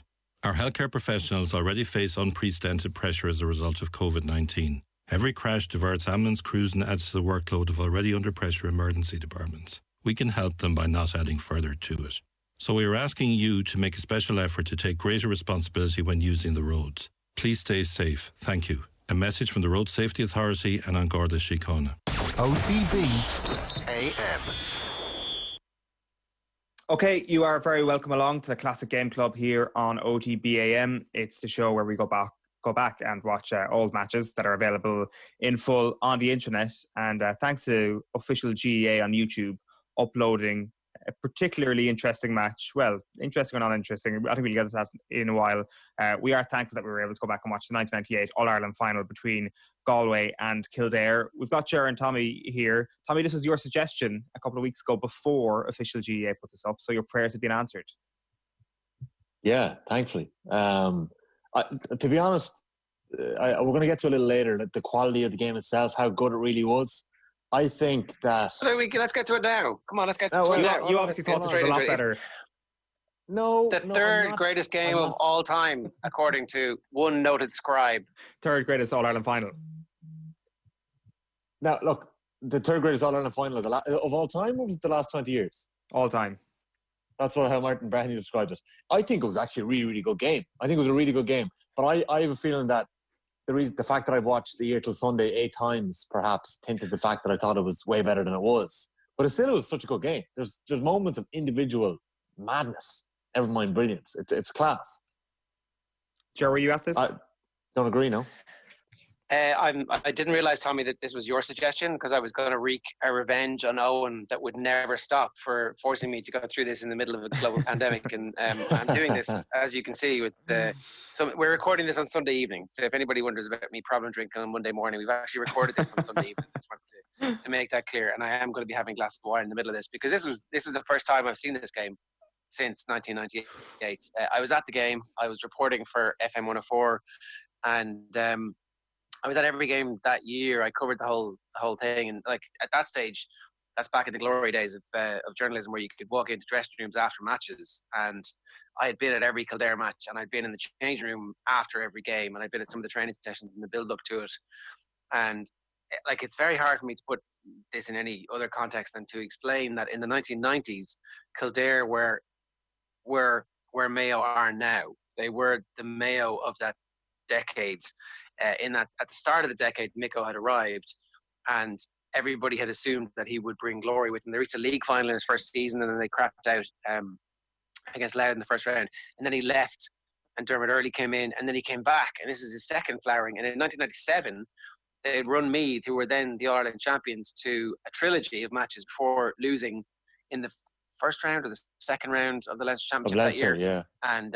Yeah. And so there was no back door. So that I actually, in retrospect now, having watched that game today, think the 97 team was slightly better than the 98 team, particularly the 98 team that takes the field in the final because of the injuries that some key players had. And like that's the smell of want of the Kildare supporter base was the same smell of want that you have of the Mayo fans for the last decades. Well, it's surely a bigger smell of want, is it not? Like, I mean, it's first of all a bigger. I mean, yes. The Mayo drought in 2 years' time, next year in 2021, will be the exact drought that Kildare were going through in 1998. 70 years. Wow, really? You're a millennial, though, and you understand the OG concepts. Kildare were the OG of this whole smell of want thing and famines, and they kind of created the whole idea for Mayo to saunter in centre stage and take that whole kind of it'd be great to see them do it. The thing that haunts me to this day is after the semi-final, everybody assumed that Kildare were going to win because we beat Kerry, we beat Dublin, we beat Meath, the previous 3 All-Ireland winners on the route to the final, and Galway had scraped through one of the worst games that had been played all year in the All-Ireland semi-final. And on the day of the game, I remember like taking my seat and some woman going, "Oh, Sauce is playing, is he? I'm delighted for him. He's going to get his medal." Some old woman kind of there. And I was like, The game hasn't started. Like, what are you talking about? This Galway are really good. 2-1 on Kildare. 2-1 on. 2-1. The fact that Sauce started that game, that was through an injury crisis all that week, was it? Do you remember that? Yeah, there was a bunch of injuries. I think actually play that badly. I think Miko really mishandled that though, dropping him that day. We might get to it a little later, but there's a good article on how he had been the worst few minutes he played all year, been in the semi-final against Kerry. Then he got told by Miko and the selectors that he was dropped. The team got named, I think, on the field in Naas. That's how we found out. And Miko said he didn't have time to ring him in advance and let him know that he was dropping him for the All-Ireland final. And then on the day of it, there's a number of injuries. There's 4 or 5 changes, and he ends up getting drafted in. And he ends up man-marking Michael Donnellan for the first 15 minutes that day. Yeah, and that's... He did get moved fairly quickly. But look, looking back on it, it is car crash. You can see you're literally driving towards the oncoming traffic, and that's not the light at the end of a tunnel. It's an oncoming train, and that oncoming train is the pace of the various players that Galway have. And it's just the fact that Kildare's defence in the first half is reasonable, but it's just actually quite fluky in many instances that gets them out of jail, and ultimately it's a buzzsaw in the second half. Yeah. Can I ask a question, Ger? Yeah, go for it. Sorry, Owen. The smell of want that hasn't endured throughout Mayo football for all these years, like, it's still there. It still resonates so strongly, even if they aren't, say, in the top 3 of Owen's power rankings. What happened to Kildare's want after 1998? Did it just evaporate? It came back. It came back with when Geezer got them to the All-Ireland semi-final, and they got, like... Marty Clark was brilliant that day, but also some fairly horrific refereeing decisions went against him. And then Jim McGuinness, I can't even remembe which comes first. McGuinness is the year after. Yeah, Cassidy, 2011. 2011, yeah. And since then, it just they have had a load of nice athletes, but there's been so that team that you saw in '98 was a team of men, and the team under McGeaney had several men in it. Probably was short 1 or 2 absolute bastards that it needed to get over the line. But look, everybody says it. Kildare too nice, Yeah, everybody be happy to bring in those lads home to meet the parents. Whereas actually, that's not what you want. Like that team in '98, a team of killers. That team in '98 had a couple of killers. Yeah, it had men in it. From the goalkeeper to the corner forwards. Well, one of the corner forwards anyway.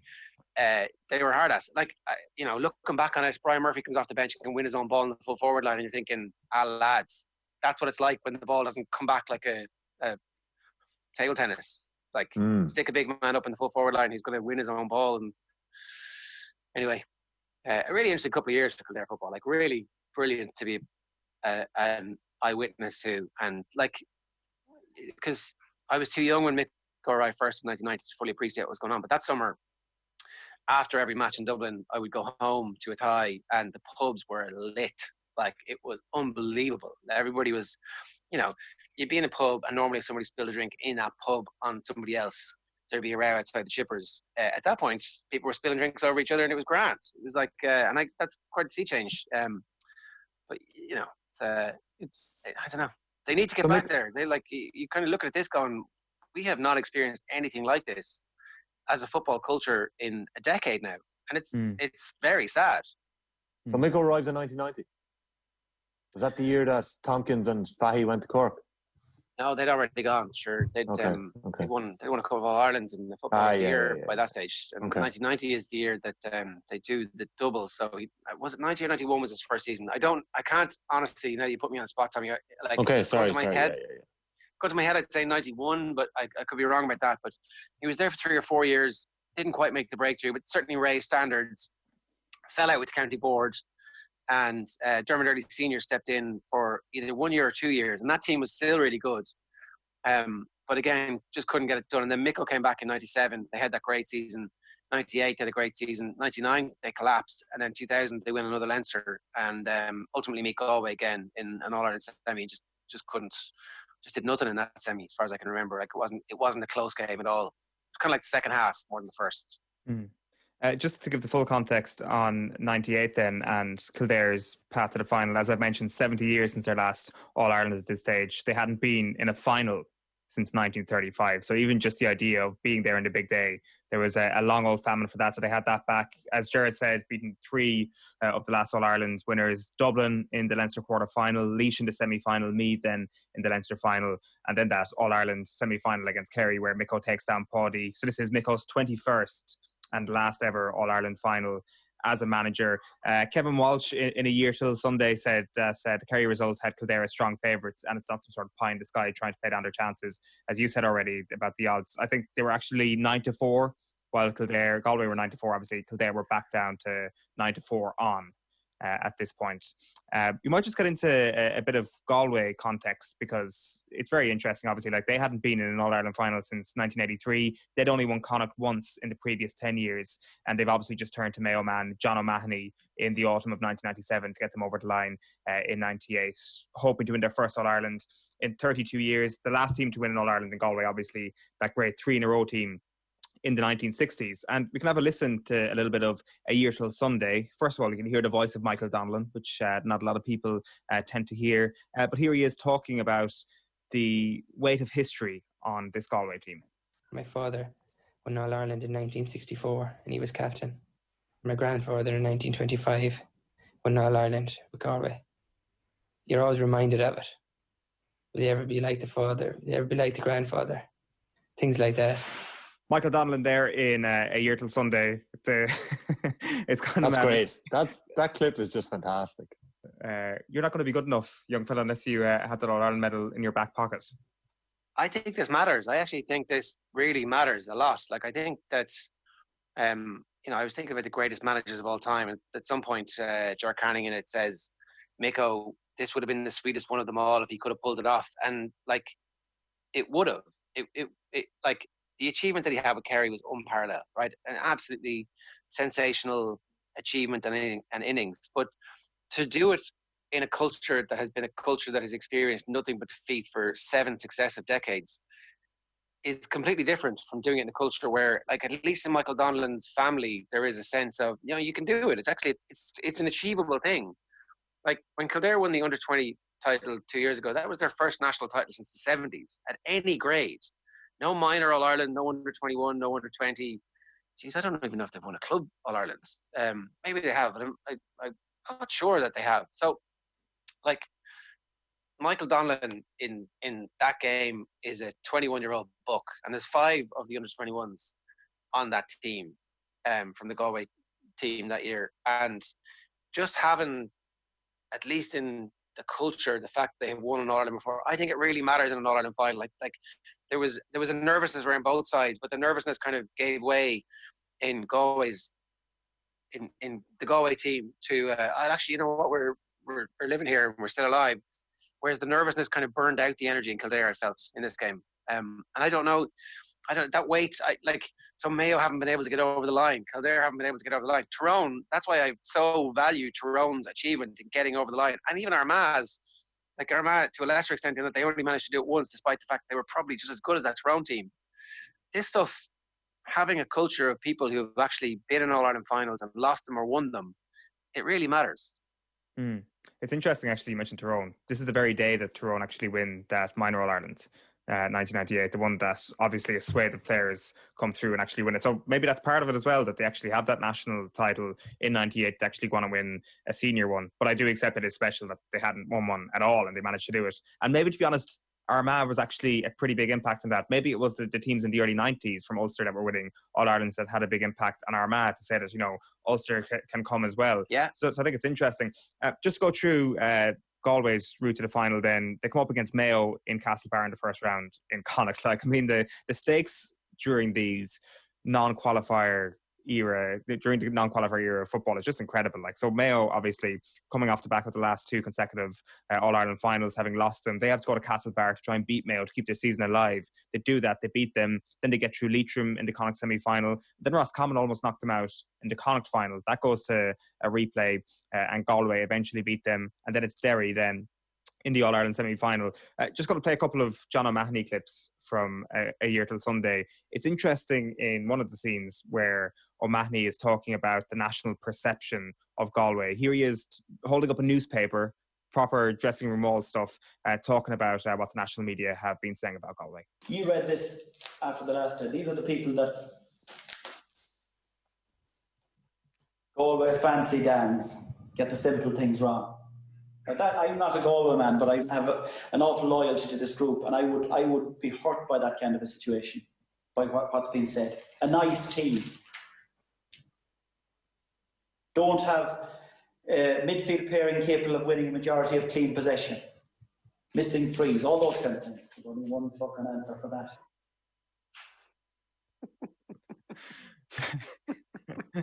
Right. Yeah, it's because we've got so few actual inside the dressing room accounts pre-big games in the GA. This is before the replay against Roscommon, by the way. We don't know how common this is, but it kind of seems so out of character for John O'Mahony to be holding this up and saying we're going to effing show them on Sunday. Nice team. That stuff makes a difference, lads. It absolutely makes a difference. I don't know whether the Dublin team of the last 7 years have managed to block out the media or if that's just a myth that they blocked it out, but all that stuff matters. The papers, the headlines. I don't know. I think that's just a brilliant clip, but it definitely still happens today. Yeah, it probably does. There's then just one final thing before we kind of get into the game. One final clip I want to play anyway is another bit from John O'Mahony. Here's what he's saying about the tactics and how he wants his Galway team to approach this game. And here are some of his thoughts on Kildare before the All-Ireland. What that does is prevents them from getting this blanket defence that they're notorious for this year, and it also gives us an opportunity to expose the weakness in their lack of pace from getting onto the ball quickly. Okay, so the roles there are clearly defined. On the midfield, I just come to the midfield for a second. So the challenge for you is to make sure that at no stage during the 70 minutes that McQuarrie isn't drifting away. All right. The one thing we don't want is that there's two white jerseys jumping for it and you boys looking at each other. Blanket defence, Kildare, Mick O'Dwyer, ruining football, Ger. I look again to go back to something that I've talked about again and again about Kildare and how they've lost their way in recent years. Is what is their cultural identity? What do they stand for? And watching this game, it was really athletic, very strong, great fielders. A short passing game in defence to make sure that you found space and then get it forward really quickly. That's the type of identity that everybody could get behind. And their defence was sensational. There was one point where I think Neil Finnegan had the ball in the right corner forward situation, and the camera, whatever the angle was, reminded me exactly of that famous picture of Diego Maradona and the wall of Belgians that he faced in the World Cup in '86, where it turned out the ball had been broken off from a free kick. But anyway, it was this amazing, iconic photograph of Maradona facing a wall of the opposition. And Kildare were brilliant at that in the first half. And actually, the defence did okay. If they hadn't kept kicking wides and kicking the ball into the goalkeeper's hands, they held the Galway team to enough scores to win that match. Galway had an exceptional period at the start of the second half where Jaff Fallon kicked those 2 points, Finnegan kicked 2 points, and Joyce got the goal. And that was the winner of the game, really. I agree with you. It was over at that stage. The Kildare defence had been doing very well up to that. But when you talk about Kildare's style of football, and you mentioned earlier on that, was it Murphy to come off the bench and he hits the post late on, the big full forward? Yeah. Meath, man. I don't understand why. Corkman. Scored the goal against Meath in the Leinster final. That's what I'm mistaken. Sorry. I wonder, is that a sliding doors moment, as you said earlier on? Because they did play a Route 1 style of football. They got about 4 or 5 half goal chances off long lump balls into the square that Dermot Early was. Dermot Early wasn't a full forward. He was a midfielder or a wing forward midfielder. He wasn't a full forward. Would Murphy have made a massive difference if he had started the game in full forward? Would he have lasted? If obviously one of their tactics was to boot the ball forward. Martin Lynch didn't really get any change from who he was up against, and Roy Craig was essentially there to take frees, and so he's the first one to come off, and because they didn't actually win any frees, and as soon as he gets subbed off, they actually get a scoreable, kickable free that might have got him into the game a little bit earlier on. But if you'd had Murphy up there fighting with people because he was a man, then I think it would have made a significant difference. The ball would have stuck in the full forward line, but every time the ball got lorried up to them, it was coming straight back. And, Galway have pace everywhere, and we're able to use that pace, and they were very smart about it. But I actually don't think it is a sliding doors moment. I was very surprised because, again, I haven't seen that game since then. But, so the Kildare of 1990 what I do remember is them being accused of playing basketball. Pardon me.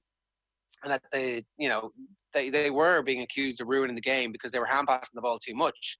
I actually expected them to be a team that hand passed the ball way more. Certainly, my memory of the team at that stage was that they were a team who hand passed the ball way more than this team did. And I was surprised to see so much ball being kicked forward. But like, I think that's what our style should be. Like, I think that's what our county's identity should be. They should get the tape from this game and go, you do everything except when you're in a scoring position, you give it to one of your anointed kickers and you don't try those Hail Mary shots from where you can't score from. And I'm looking at you, defenders and half forwards.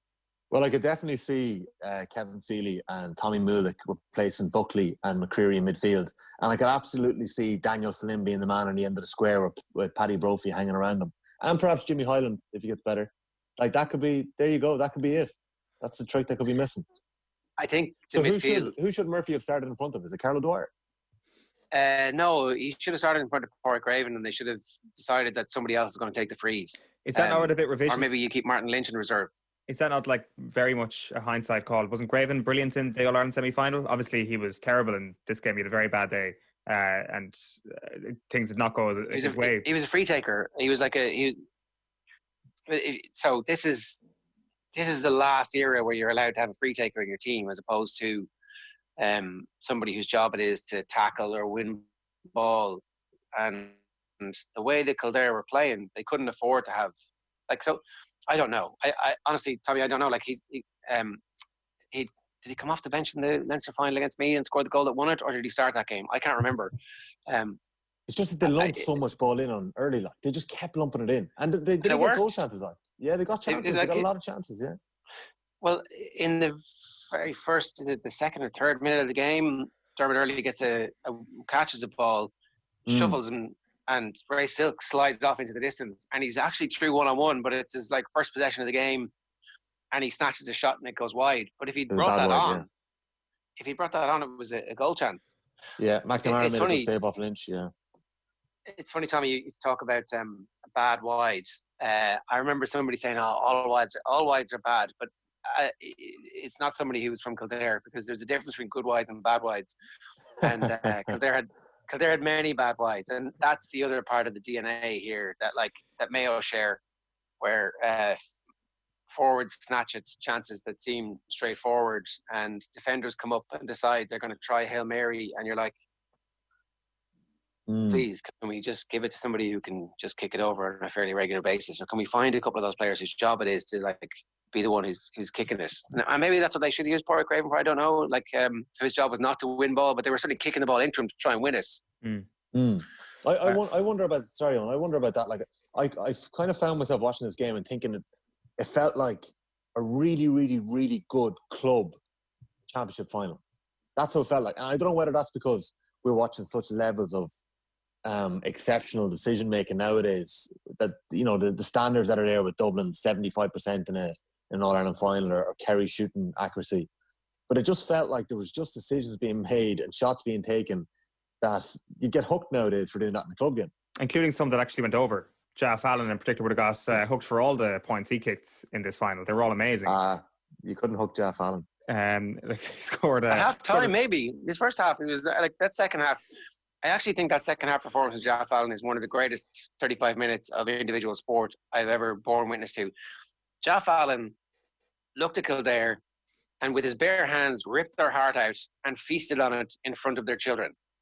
He was the one who killed us. And I remember on the day going, you can't, you can't see it from the TV pictures, but shoulders slumped as Fallon hit one first from the left-hand side and then from the right-hand side. The line ball, Glenn Ryan thinks he's got some safety here. It's the right thing to do. Just get a touch on it. It's out for a line ball. Jeff Fallon in his Puma Kings, which I think looked yellow. I'd never seen yellow Puma Kings, and I'd never seen them before since. Sunshine. And he just kicks it over, and it's over the black spot from the touchline.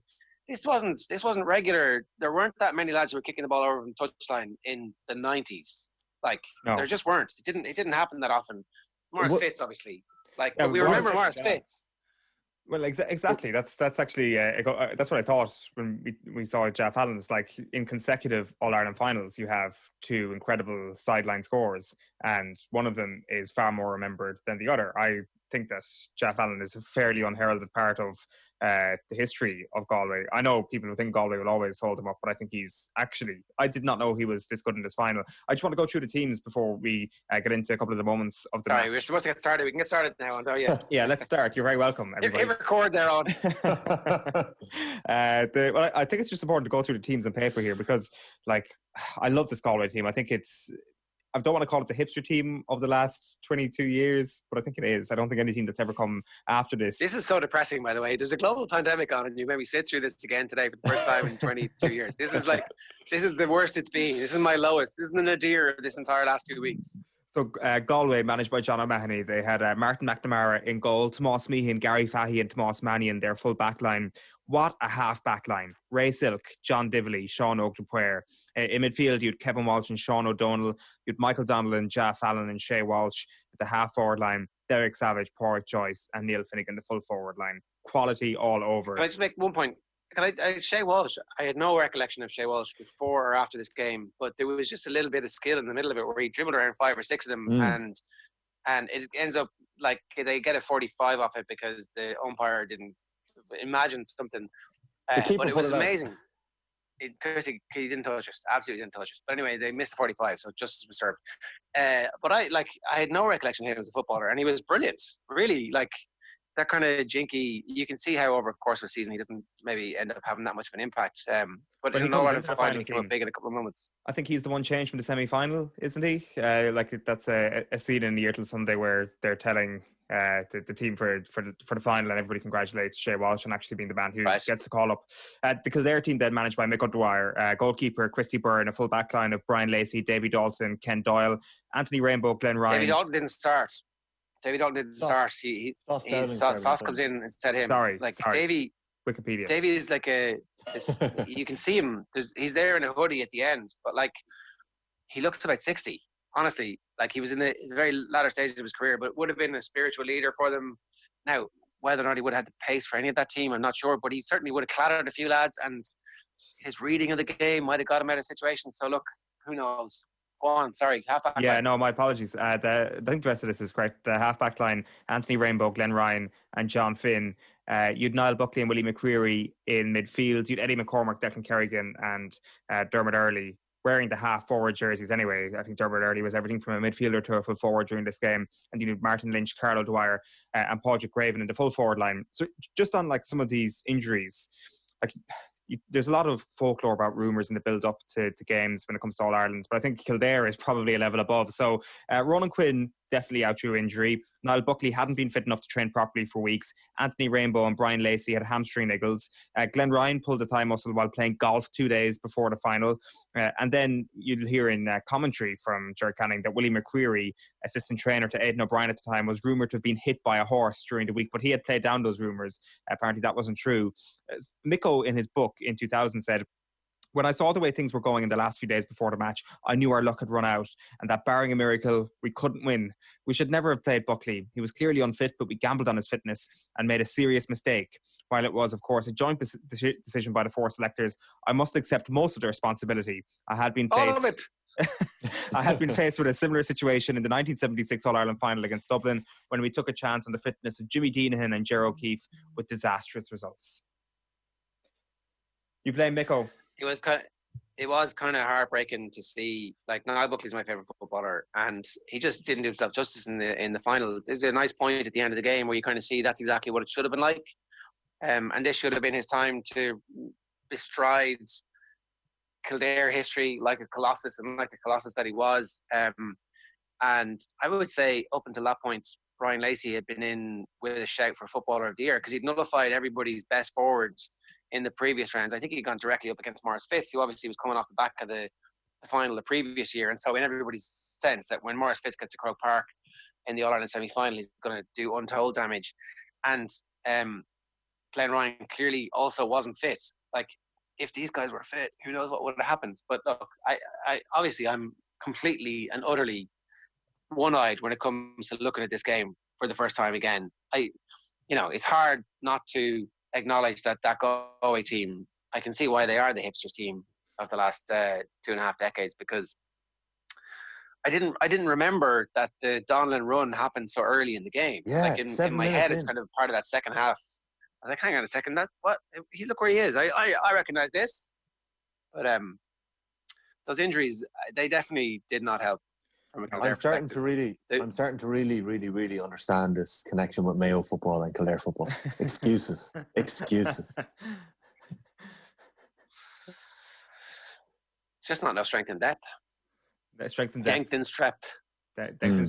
Point-taking ability. That was a great moment with Canning on commentary. Like Willie McCreary, horse of a man, involved with horses his whole life, rumoured to be hit by a horse in the build-up to the final. Okay, moments of the match. Jerry, you mentioned Michael Donlan, solar run. The wine is being consumed because it is the only way to do this. This is not only the moment of the match, this is the moment of all time, according to the public of Ireland, when it was voted the number one moment in 2005. Now, I remember this crystal clear. This happened in 2005, but I remember it like yesterday, sitting in my living room as a kid, watching this event on a Saturday night that RTE had put on. Maurice Fitz's sideline point against Dublin coming in number 2, getting beaten by Michael Donlan's solo run. But there was this big, massive banquet on in Galway on the night where RTE were broadcasting from, and everybody was obviously just texting in their vote that night. It was a movement that happened in Galway to ensure this would become the number one moment of all time. Yeah, it was like Ronnie O'Brien, who was on Juventus' books at one point, becoming Times Man of the Millennium. It was like, I think David O'Doherty was behind that campaign. I mean, it's a great moment. It's certainly an important moment in the game. I'm not even sure it was Michael Donlan's greatest moment in the game. It was a beautiful point. Yeah, exactly. It's like, but yeah, it was great. I mean, it's not is it my moment of the game? It's actually not my moment of the game. There was a bit in the second half where Declan Kerrigan kicked a beautiful, one of those perfect balls that you can come and attack a diagonal, like from the middle of the pitch, which is actually hard to do, but he sweeps his foot across it and it kind of swerves around and it's into the kind of right corner forward position. And I think it's quite late in the game where it's Murphy and Dermot Earley who go up and challenge each other and bang off each other.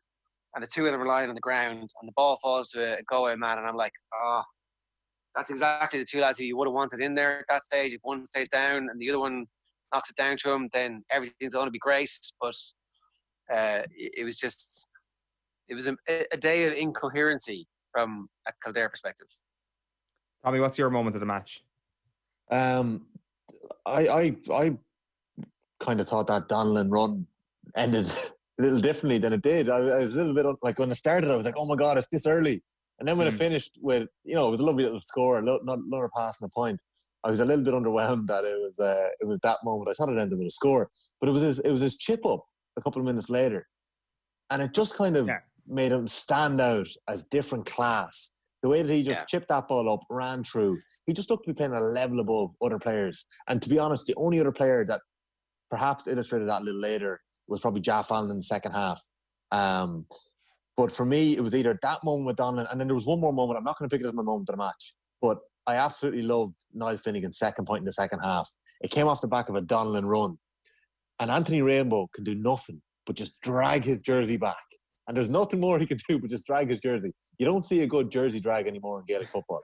So I'm going to give to that first Donlan point, though, when he chips up that breaking ball on the ground and saunters through and puts that ball over the bar. He just looked a different class. The Pádraig Joyce goal is the moment of the match, I think. It's unbelievable. Like, you do have Michael Donlan doing what Michael Donlan does best, in my opinion, during this. He is the middleman. You've got John Dively, wins a free, belts it forward, and they'd started going route one to Joyce a good bit at this stage, realised it had started working. But it's Donlan who actually just gets in the middle of this, catches this. It's an outrageously good ball from Dively. But Donlan, we sometimes underrate the art of the hand pass, but the timing of this hand pass is perfect. He takes 3 Kildare men out of it. Joyce is in, rounds the keeper, back the net. It wins the All-Ireland for Galway, in my opinion. And I think from John Dively's pass forward, it's brilliant, a 3-part piece of brilliance. Dively, because he's got his collar up, he's automatically 20% better at football. I mean, that's mine is for Nuxer, but yeah, Divley was great. Another one of the under-21s. It was him. It was Donlan. It was Joyce. I can't remember who the other was. Savage, one of them. I'm not sure. Maybe Finnegan. Finnegan's a bit older, I think. But like that was why this Galway team essentially came from nowhere. Like the point about the previous Mayo team being one of the best teams in the country and it being their time that year, like, you know, if it had been a Mayo Kildare final, can you imagine how apeshit the country would have been for, like, at last one of these two teams is going to be reaching the promised land. And Galway came from nowhere to beat that brilliant Mayo team and knock them out first round of the Connacht Championship. The backdoor system, the absence of the backdoor was like such a chronic waste of brilliant games for a century. There's like a century's worth of what ifs because there was no backdoor system. And do you know what? Even the backdoor system, I think the next year wouldn't have allowed you in if you lost in the first round of the championship. They were like, no, screw you, you lost in the first round, even though you're the best team in the country. It was like, it was insane. Let's talk about that, because like I have to stand for something that jarred at me a little bit later on, but we may as well get into it. The kind of semi-known quantity of some of these players. And like this goes far more for Kildare than it does for Galway, because Galway obviously were back in another All-Ireland in 2000, win another All-Ireland in 2001. This is a very famous set of players. But the likes of Declan Kerrigan and Eddie McCormack, these are sort of lost names in the GAA. Excellent footballers who, like, everybody knows Dermot Earley, but for a certain generation of players, there's no backlog of actually having a huge volume of games on the internet or having a huge volume of involvement at the business end of the season, because you lose in Leinster, you lose at Dublin or Meath, you're done. You know it's possible, even in a country that has been colonised, to be a colonial wanker. That's what you're being right now, Owen. Your Kerry exceptionalism, like, oh, I've never heard of Eddie McCormack or Declan Kerrigan. I have absolute. They're like, oh, they're certainly in the conversation for Mount Rushmore of Kildare footballers. You're like at least having a conversation, like in modern era, right? They're at least getting, there's somebody there from their club whose job it is to make a recommendation for them. And eventually we'll go, no, you probably don't make it. But you go, no, I've never even heard of these guys. Who are these guys? Look at them. Of course I've heard of these guys. Of course. But I'm saying that they are nowhere near the level of fame that you would imagine, say, even any of those. Yeah. Like, say that somebody back footballers. Like, I don't know, talk about somebody who's been in one All-Ireland over the last 10 years. You're talking about the Tyrone players like Matty Donnelly, Cathal McShane. They've been in one All-Ireland, for example. Far bigger names. Just because there's one extra round, there's actually a back door. The league is far more important. Like, even now, even though we're doing a fraction of what we possibly can do with the product that is Gaelic games, even now it is something that is much better. Completely ramped up. Well, like when you think about it, I was reporting for a local Dublin radio station, and I was allowed into the dressing room afterwards for both changing rooms to go and ask questions of people, and that meant that there was like obviously 5 or 6 other people. Maybe there might have been 10 people who were doing that same job. Now obviously the press box would be full. There'd be 100 people, and you would have in-depth analysis, and there would be stats from the league, and there would be league games on air. There'd be some now on RTE, and there'd be games on Sky and also on RTE during the summer. So you would have access to much more information about these players. Kerrigan was great, like really. Yeah, he was. He was super in that game. Yeah, much better kind of controller of the game than I remembered. Eddie McCormack, that was like the archetypal Eddie McCormack performance. There was a couple of absolutely brilliant points, and of all of the players from Kildare, he died with his boots on, but there was also a couple of bad wides mixed in with the middle of it, and that was there was a live wire element to his performance that the team certainly needed. But yeah, like, was your question about why do we not know a bit more about this Kildare team? Essentially because it's completely unfair. If you don't win an All-Ireland, you are considered a loser. Like, Glenn Ryan was a sensational footballer, and this game does no justice whatsoever to his career. I was thinking about this as well, about when we were talking about Seamus Moynihan the last day. Glenn Ryan is Kildare's version of Seamus Moynihan. He is as important in Kildare football as Seamus Moynihan is, but, and I'm not saying he's the same footballer or as good as him, but like, because they didn't get over the line, he's just another of those great footballers who never won an All-Ireland. But like, it's just not, life ain't fair. I think the fact that losers get forgotten is very true there as well. But there's such a lack of great GA documentaries. I'm not sure it can be underestimated how much of an impact Pat Comer's Year Till Sunday has on the grow that's there for these Galway footballers as well. I know they get their 2 All-Irelands, but like, that documentary had a massive impact on a lot of GA people growing up too. Like the amount of times that's been watched by most people, it's always been on YouTube. I think it's still up on YouTube. It is. There's all those great lines. Derek Savage, the fastest man in Ireland. Like, yes. They're just like, I wanted to know, like, I'll tell you one thing. I hated Sean Og the player when I was younger. He was the one of the man that I hated because he broke a bone in Ollie Murphy's hand in the 2001 All-Ireland final. And I wasn't able to, as an 8-year-old, I wasn't able to compute like how that can happen in a match. I actually just thought he was a bad guy. So I always thought Sean Og the player was a bad guy in my head. So I really appreciated how good he was as a footballer when I watched back this All-Ireland final today. Those 2 points he scored are brilliant. In fairness, this Galway team, so they win another All-Ireland, but they also get beaten by Kerry in All-Ireland's final replay, don't they? Yeah, 2000. Yeah, like those two games are two more games that the whole country are watching. And doesn't Sean Og the player score the greatest goal in Croke Park ever that day? No, that was Meehan. That's Declan Meehan. Is it Declan Meehan scores the goal? Yeah, Declan Meehan. Yeah. Is there a pass from Sean Og? Is there an amazing over-the-shoulder pass? Yeah, over-the-shoulder pass. He's looking the wrong way. Okay, is that? Yeah. I'm getting that up here now, so we don't mess it up. Anyway, I think that all feeds into the love that people have for this Galway team as well. So it's the big games, it's the 2 All-Irelands, it's the lost All-Ireland. So they come back from defeat to win the next year, and it's the fact that they played such brilliant football. Like we haven't talked at all about. Sorry, Ger, it's an outrageous pass from Sean Og the player. I'm just watching it here. Sean Og over the shoulder. It's a kick pass on the turn and unbelievable finish from Meehan actually. I don't mean to do Meehan a disservice, but who kicked the point after the Michael Donlan run? You can tell me now because you watched it this afternoon. But if you hadn't, and I was like, well, okay, it turns out to be Sean Og. But you wouldn't have known that, right? This is, I remember that goal as Sean Og the first goal, and I apologise to the Meehan family, the Meehans, for mistaking it as Sean Og's goal, because in my head it's Sean Og's. It's like, it's ridiculous.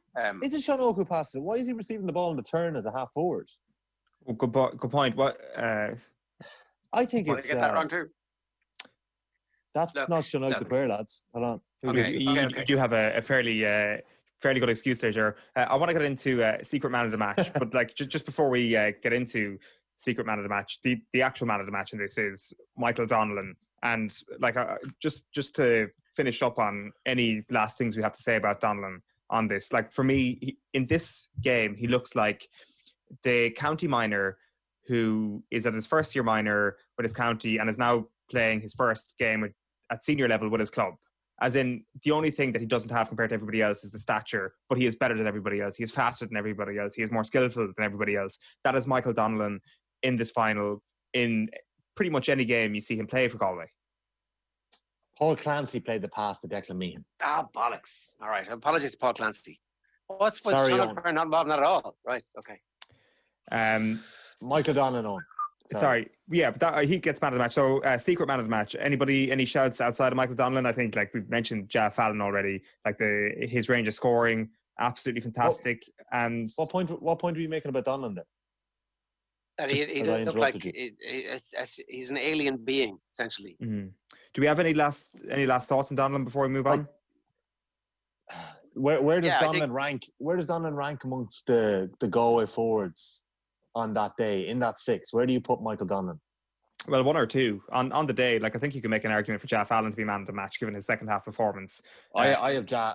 Like I was going to pick Niall Finnegan as my man of the match, but like you mentioned, Ja Fallon's 3 points in the second half, but like it's his fielding, right? There's 3 parts of Ja Fallon's second half performance. Those 3 exceptional points. There's his fielding in midfield, and then there's the fact that he feigns injury with about 5 minutes to go. There's his 3 points. He lies down. And can I just say one more thing that hasn't been mentioned yet so far? Can I say one more thing? Mick Byrne played such a key role. That's unbelievable. I didn't realise that. I did not realise. I had to go back. I got lost in Google of Mick Byrne's GA credentials. Mick Byrne giving tactical advice at one point. I was like, hang on a second, what?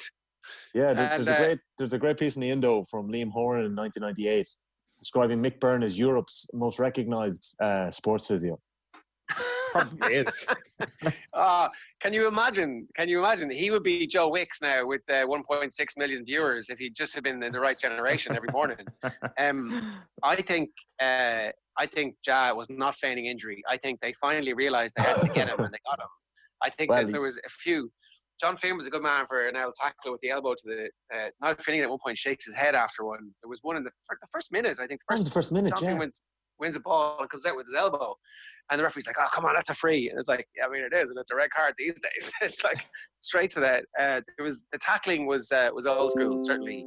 Well, let's talk about these going forwards, because this is like this is the great debate about where everybody should be versus each other. Like, Ja in the first half wasn't as good as he was in the second half. In the second half, he was as good as anybody's ever been in an All-Ireland final for 35 minutes.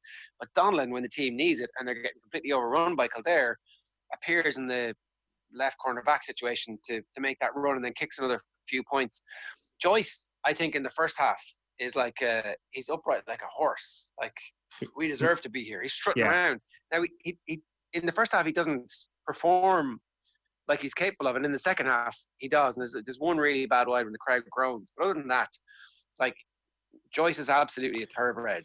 You can see it here. Like, he's announcing himself on the national stage as somebody who is going to be a really important character in football from this point forward. And that journey's not run. Like, it's very interesting to see how many of that Galway team have gone on to be involved in inter-county management versus how many of that Kildare team have. And I think that's the sliding doors moment for me, and we'll get to that in a minute. But the man of the match, I absolutely think the right decision is made in giving it to Donlan, because I think that in the first half when they needed him, and there was a chance that they might have been overrun if Kildare didn't have the wides disease, that the game might have got out. But Ja's second half, like, if Ja Fallon was man of the match and driving away in the car, I'm like, happy days. Yeah, it has to be one of the two of them. And I was going to ask about Pádraig Joyce, and like, it's interesting that you describe him as a thoroughbred in his posture, but I think even in his performance as well. You can't knock Pádraig Joyce off the ball. Like, I think there's obviously a good streak of selfishness that comes through in the second half where he blasts that terrible wide. But is that not just part of the whole Galway makeup at the time, that they're like, we're good enough? I as an individual, like, speaking from Pádraig Joyce's perspective, I'm good enough, and that's what they all seem to think. And that's all that matters. That's all that matters. I think Joyce's performance really was really good. I think when you're looking for qualities in a full forward, what you're looking for is somebody who can win their own ball, but also who isn't afraid to miss. Like, Joyce had a couple of misses, he had a couple of frees, a 45 that went wide, yet he delivered. He was composed. Oh, when you described that goal earlier on, you spoke about Dively's collar and Dively's pass and Donlan's hand pass, and then how Joyce rounded the keeper. I don't think you can actually. I think you understated a little bit how he rounded Christy Byrne that time. It was such a gorgeous step. Like, if David Clifford or Dean Rock or Mannion or Con was to do that nowadays, it'd be replayed. Or Lewis Suarez. If it was James Carr, it'd have 10 million views now already on Twitter. Like, it was just such a gorgeous step to go around the keeper and stick it in the back of the net. I just think that Donald's run would be the 10 million views. Like, it would be 100%. And the sideline from Jaff Fallon wouldn't be far off it either. There were a couple of times when Donlan made a run to get a ball back and they didn't give it to him. And for history's sake, you want to go back and just tap whoever it is on the shoulder and go, give it to Michael Donlan. Your YouTube numbers will be off the hook. Go, give it to Donlan. Before we move on, can we just talk about those Galway 6 forwards? Because, like, Niall Finnegan's so good. Derek Savage, we know how electric he is. Like, if Savage buries that goal, he's at a great All-Ireland final too. Like, Finnegan is probably the leading man throughout it. And then obviously Donlan, Ja Fallon. Like, how do you rank them? How are you supposed to stop that? How are Galway not favourites? How are Galway not favourites going into that All-Ireland Well, because they're a bunch of kids. Because Michael Donlan is a kid. Because Pádraig Joyce is a kid. That's the thing. We didn't know that they were all-time greats. We didn't know that Donlan and Joyce were going to go on and have these careers. They were under 21s that season. Like, they weren't the Kerry under 21 team who had won 2 in a row. They weren't like the greatest under 21s that we've ever seen. Like, that's why. And to be honest, like, I thought Finnegan was good, but his reliability from frees was the most important thing that he had. And not both teams actually had fairly bad wides. And I'm talking exclusively from the Kildare side, as you can see. But like, if I was a Galway supporter and we'd lost that game in that first half, the wides in the second half, the second quarter, the second part of the first half, they were horrific. They were kicking the ball into Christy Byrne's hands just as much as Kildare were. It was like, Jesus. So I would argue the quality of this game is way below what, certainly what in my mind, without having watched it back, I felt at the time like it was two absolute heavyweights, but it was two teams, Galway searching for their identity as kids and in the backbone of the team, and Kildare, we didn't know it at the time, but like who had shot their bolt really in reaching the All-Ireland final, like that was ringing the last bit out from them. And Jesus, that's so hard. But like that's one of the things that jars with me in this is the fact that it's Kildare against Galway in an All-Ireland football final. Even watching it back, it does actually kind of feel a little bit weird that this is actually a contest directly for Sam Maguire. They've only met 2 times since then. One was the 2000 semi-final. The other time was that Super 8s game in 2018. It's not a noted rivalry whatsoever. They didn't play that much before this either. It was this strange moment in time when you could have an All-Ireland final like this, and that's why perhaps the occasion and the context is underrated, but perhaps the game is we kind of overrate the game itself when we think about it. Like, just talking about things that jarred with you, is there anybody there that wants to lead us off? For me, it's the half-finished Croke Park, and it's the kind of I can see the old Croke Park, and I can see the new Croke Park, but the half-finished Croke Park is a very strange thing to see. The perfect. Are you talking about the sidelines? Yeah, like the perfect roof on the Cusack stand, and then the Hogan stand still being the old version, which kind of peels around into the hill, and the old style screen on that side, but then a proper big screen on another side of the stadium. Just a half-finished stadium is just very, very unusual. When I was thinking about most jarring, I was comparing this game in 1998 with today, 2020, what the football we're seeing nowadays, but also with the last football match that I watched, and that was the 1990 All-Ireland football final. And I think there was quite a few jarring moments from this as well. One of them is the tackling. Ger mentioned it earlier on. There's that kind of handoff at the very first minute.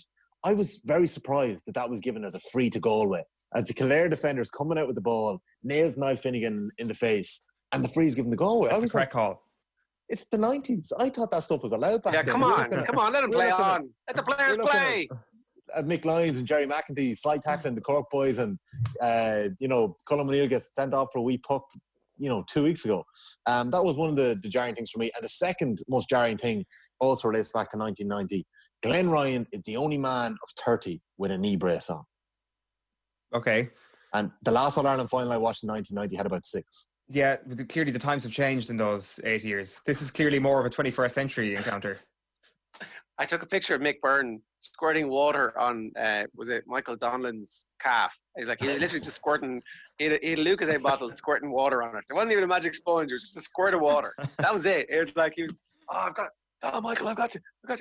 I'm like, come on. What is that? What are you actually doing there? There's nothing. It's like, Michael, Mick, you appear to be squirting water on have you any medicine? When I went and when I saw Mick Byrne on the side, I went to do a little Google, and there's good pieces I mentioned in the end of 98. There's a good quote. So Mick Byrne was involved with John O'Mahony all throughout most of his intercounty days. So when John O'Mahony helped Leitrim to win the Connacht title in 1994, I was involved in treating some of their injured players too. But at that time, I didn't go to the matches. So he was involved, and he must have just been going to training. He must have been busy. But he was saying that he doesn't actually go onto the field as a doctor. He lets the doctor do that job, and just after the last end. But he started going to games then in 97 and 98.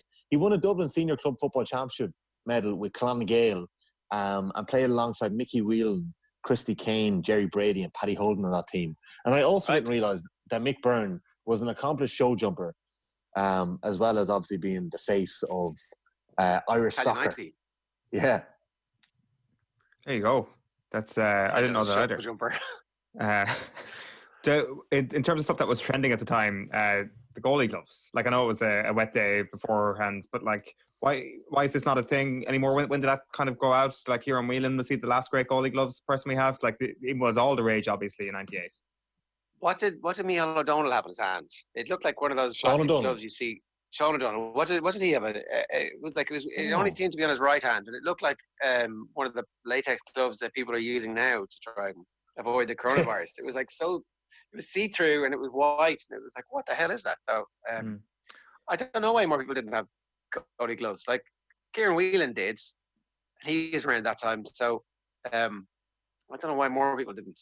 Yeah, I watched this with my kids, and they're like, the fashion's very old. And that's my 8-year-old was like going, this looks very old. She thought it was like from ancient history, and a lot of weird hats. It is. The hats and the flags are like we always bang on about flags and how GA just doesn't have them anymore. Like flags. Let's bring them back. The flags are amazing. It's it's exactly my memory of what it was like to go to matches. Was like this infestation of flags, and it was beautiful. Why did they ever go out of fashion? What happened? It just like with time, it just sustainability, lads. Sustainability. That's why. Okay. Bamboo. The flags are bamboo. The flag thing that you hold, whatever that's called. Stick. Flag stick. Yeah. I was going to say shaft, but it's too early in the morning. And the actual flag itself, I don't know. I presume it's cotton. But anyway, I think that it's a weapon that you're able to beat people over the head with it. I'm sure some Meath fans probably did, Tommy, and you ruined it for all of us. Probably. Everything can be blamed on me. One last thing on the stuff that kind of jarred is the stature of a lot of the lads. Derek Savage, Donlan, Declan Kerrigan, all small lads, absolutely flying around the pitch. You don't have that volume of small lads in any inter-county game anymore. And then there was a handful of players here, which were some of the best players on the park. Yeah, there was a big difference in 1992 where they were all, apart from Bernie Flynn, they were all massive. Donlan's small. Donlan's quite big, isn't he? He's actually about 6 foot, I think. Is he? Is he? Certainly. Wow. I'd say that's 5'10", deceptive if he 6. is. Eddie McCormick's not a huge man either, but definitely. But then Kildare were a big team. If you think of Dermot Early, McCreary, Niall Buckley, Martin Lynch is over 6 feet.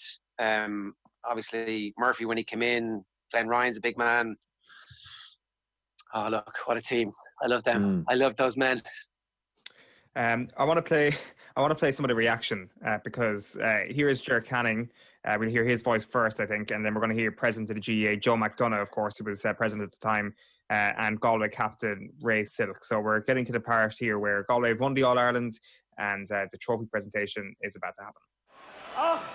Inyo, Ishe, Movrod, agus Mochus Amora, Marostalan, Common World-Class Scale, Karen Sam McGuire, Avrada, Captain, Voka, McGuire, Don Pedro, Jasper, Ray Silk. So Joe McDonough presents Sam to Ray. The West is truly awake. Galway are the All-Ireland football champions for 1998. What a day. What an occasion. Now remember when he last received the trophy. Remember the length of the speech on that occasion. I think the Angelus will probably put back to 7 o'clock tonight. And look at the tears in the eyes. What an occasion. It's impossible not to be affected. Truly great sporting occasion. And what a moment now.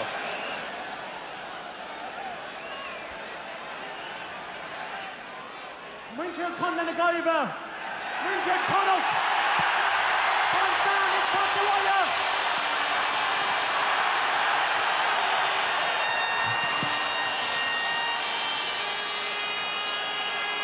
And now the Joseph McDonough can't be Gottok.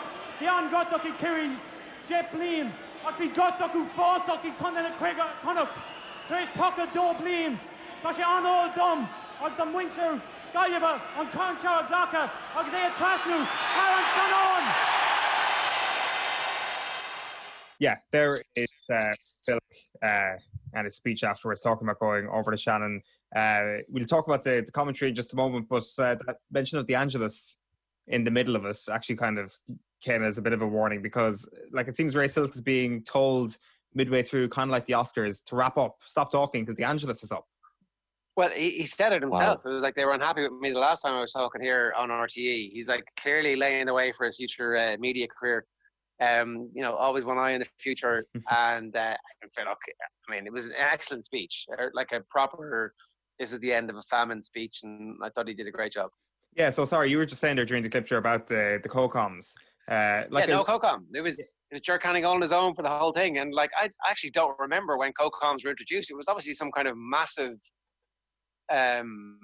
step forward, but there was, as far as I remember, are there no co-coms for football matches at that stage? When did they start for soccer? Yeah, I'm not quite sure because obviously when we were watching the 1990 game back to last day, it was obviously a commentator on its own as well. Actually, that's one of the things. One thing that definitely doesn't jar with you when you listen when you watch back this game. It's like 22 years ago, and it's Ger Canning on commentary handing over to Marty Morrissey on the sideline. It's like that could be commentary from tomorrow. I didn't really notice. I'll be honest, I actually didn't. It didn't really click with me that Ger Canning was on his own. I don't know why I didn't notice that. Marty Morrissey was the Aaron Andrews from ESPN of his day, was he? Absolutely. Yes. On the sideline. He could have used Marty a bit more. He only really used him around subs. Well, I mean, and Marty was like, Niall Buckley has been offered a pair of boots. Yeah. Niall Buckley has turned down the pair of boots. Back to you, Ger. I want to play one more clip before we wrap up today, and it's a last clip from A Year Till Sunday, because there's great footage of Mick O'Dwyer in the Galway dressing room after the game, giving his speech to the Galway players, congratulating them as the Gracious defeated. Just to say a few words, lads. I know what winning is about. I know what losing is about as a player, as a big man in charge of teams. But today, lads, there was no question or doubt about it, lads. You were a better team on the day. You played marvellous football. It's 1966 since you won your last. And in 1964 and 65, he gave me some heartaches on that occasion.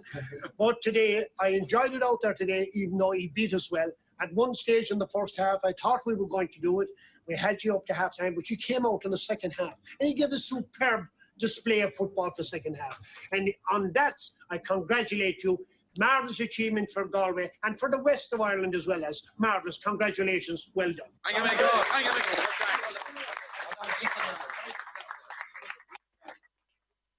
In fairness, what a legend. Like, what an absolute legend. And I know he didn't get it done there, but I think he was so close. Like, when you consider, again, the point that I made at the very start, like the smell of want and how far from victory Kildare have ever been, and for them to get so close to be ahead and dominant at half-time in an All-Ireland final, I actually think that probably they got a lot of decisions wrong, but like here we are 20 years later, you're making the point, there's a bit of after time going on about maybe Brian Murphy should have started. Like it absolutely is after timing. Like that career that he put together, you said 21 All-Ireland finals, his 21st and last All-Ireland final, and then he goes on and has the best era that Laois have ever had, and has like one of the best times that Wicklow football have ever had afterwards. Like I think we probably do take Miko for granted as a footballer himself, and then as a manager. And like the ability to ignite a county and to bring an entire county back to the point where they care about this enough for this mellow one to matter. Yeah, absolutely. One last question, lads: is this overrated or underrated? And any of your final thoughts as well?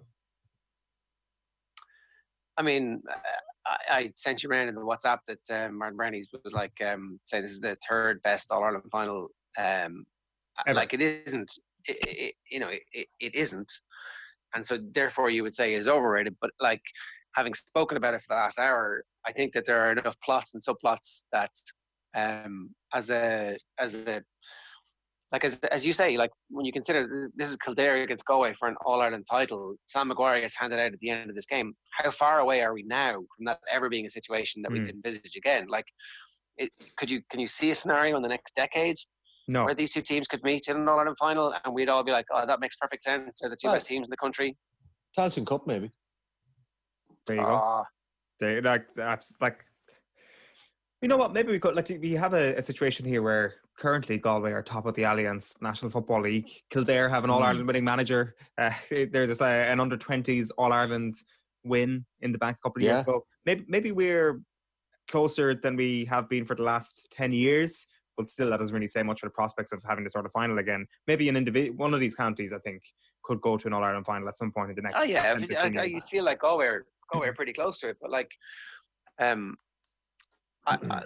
it's very hard, obviously, as somebody who is so heartbroken watching this again, to think of it as like this great thing that happened. But maybe it is. I don't know. Like, I mean, as you talk about the hipsters loving that Galway team, like, and the purists love that Galway team. That's the thing. Like, there's crossover appeal. They have broad appeal as one of the great football teams. So I can see how you can look at that. I mean, I think Aaron Brendan's from Galway, right? So, like, certainly if Kildare won that All-Ireland, I'd be like, oh, this is the greatest All-Ireland of all time. And then it's a famine. What are you talking about? So, yeah. But you see, it does end the famine, though, as well. Like, it ends Galway's famine. And, like, if Galway hadn't won that All-Ireland in 1998, perhaps Sam Maguire wouldn't have gone across the Shannon in 2001 as well. Perhaps we'd still be waiting for because you know Mayo aren't going to do it. So we might still be waiting for an All-Ireland to go across the Shannon. Yeah, it's good. It's a good point. I think I kind of go along with that. I think the game itself, if you just watch the game back on YouTube, you'll probably think it's overrated. But then you look back at the context around this, one of the best sports documentaries that this country's ever had, one of the best teams, one of the most enjoyable teams, and a bizarre matchup, I think it's fair to say. And Micko. Micko, yeah. And Mick Byrne, the two Micks, and John O'Mahony, a Mayo man coming to Galway and winning an All-Ireland for them. The storylines are underrated. The game is overrated. Is that what we're going with? Yeah, fair enough. Storylines definitely underrated. We're only, for the record, we're only saying the game is overrated because of what Breheny put in paper. Yes. Then so who else? I haven't seen it rated anywhere else. I haven't seen anybody else talk about it. Well, I had shouted from the rooftops to do this game in our classic game club about a month ago. So maybe I overrated it a little bit too. But I don't think I did. I really enjoyed it. I enjoyed it. Yeah. Yeah. I'm like not really happy that I watched it. Like I was still going, "What are you doing? Don't give it to him! Oh, what are you shooting for?" Like there was definitely. We're doing Tyrone against Kerry, Tyrone against Kerry, and Tyrone against Kerry for the next 3, right? And you can do a trilogy. Yeah, sounds good. Yeah. I've never seen these games back. I have one last question. Yeah, Jared, do you remember you were saying that you were a young hack in the dressing room back in '98? Do you remember who you spoke to in the dressing room after the games that day? I don't remember after that day specifically, but in the first round, Kildare drew against Dublin, and ordinarily, so the previous year they'd drawn against Meath twice and then gone out the third day, and the first round in the Leinster Championship they'd drawn against the Dubs. And I remember going into that dressing room afterwards, and there was silence until Dermot Earley, who was like 21 or 22 himself at that stage, spoke up and was like, "That's not the end for us. This is not going to be how our season ends. Everybody's going to say that we lost our chance today. That's not right. We had them on the rack and we're going to get them the next day." And I was looking around at all the outlads who were kind of looking up at him going, "Geez, maybe he's right." And they did do that. Like, I beating Dublin was such a big deal for them. And then beating Meath was such a big deal for them. Like, the first era of Micko being around, the only stories that we would ever hear about how the games went were like the Dubs would be sidling up to our lads going, "What's that smell of shite off these lads?" Like, they were like you, Owen, basically, like looking down on the Muck Savages from Kildare as we were at that point. And they were generally a team of southern Kildare people as opposed to, latter days the northern clubs in Kildare got their shit together and started to produce inter-county players by the ton. But I actually don't remember that much about the dressing room that day that much, like, because I guess I was too heartbroken to take it in. Absolutely. Well, I think it's been a worthwhile experience watching this game back. If you've got any suggestions, tweet us at Off the Ball, especially GEA suggestions. We might do this every Monday morning here on OTB AM. Ger, Tommy, thanks a million. OTB AM. This is OTB Sports Radio. Hello, I'm Dr. Fergal Hickey of the Irish Association for Emergency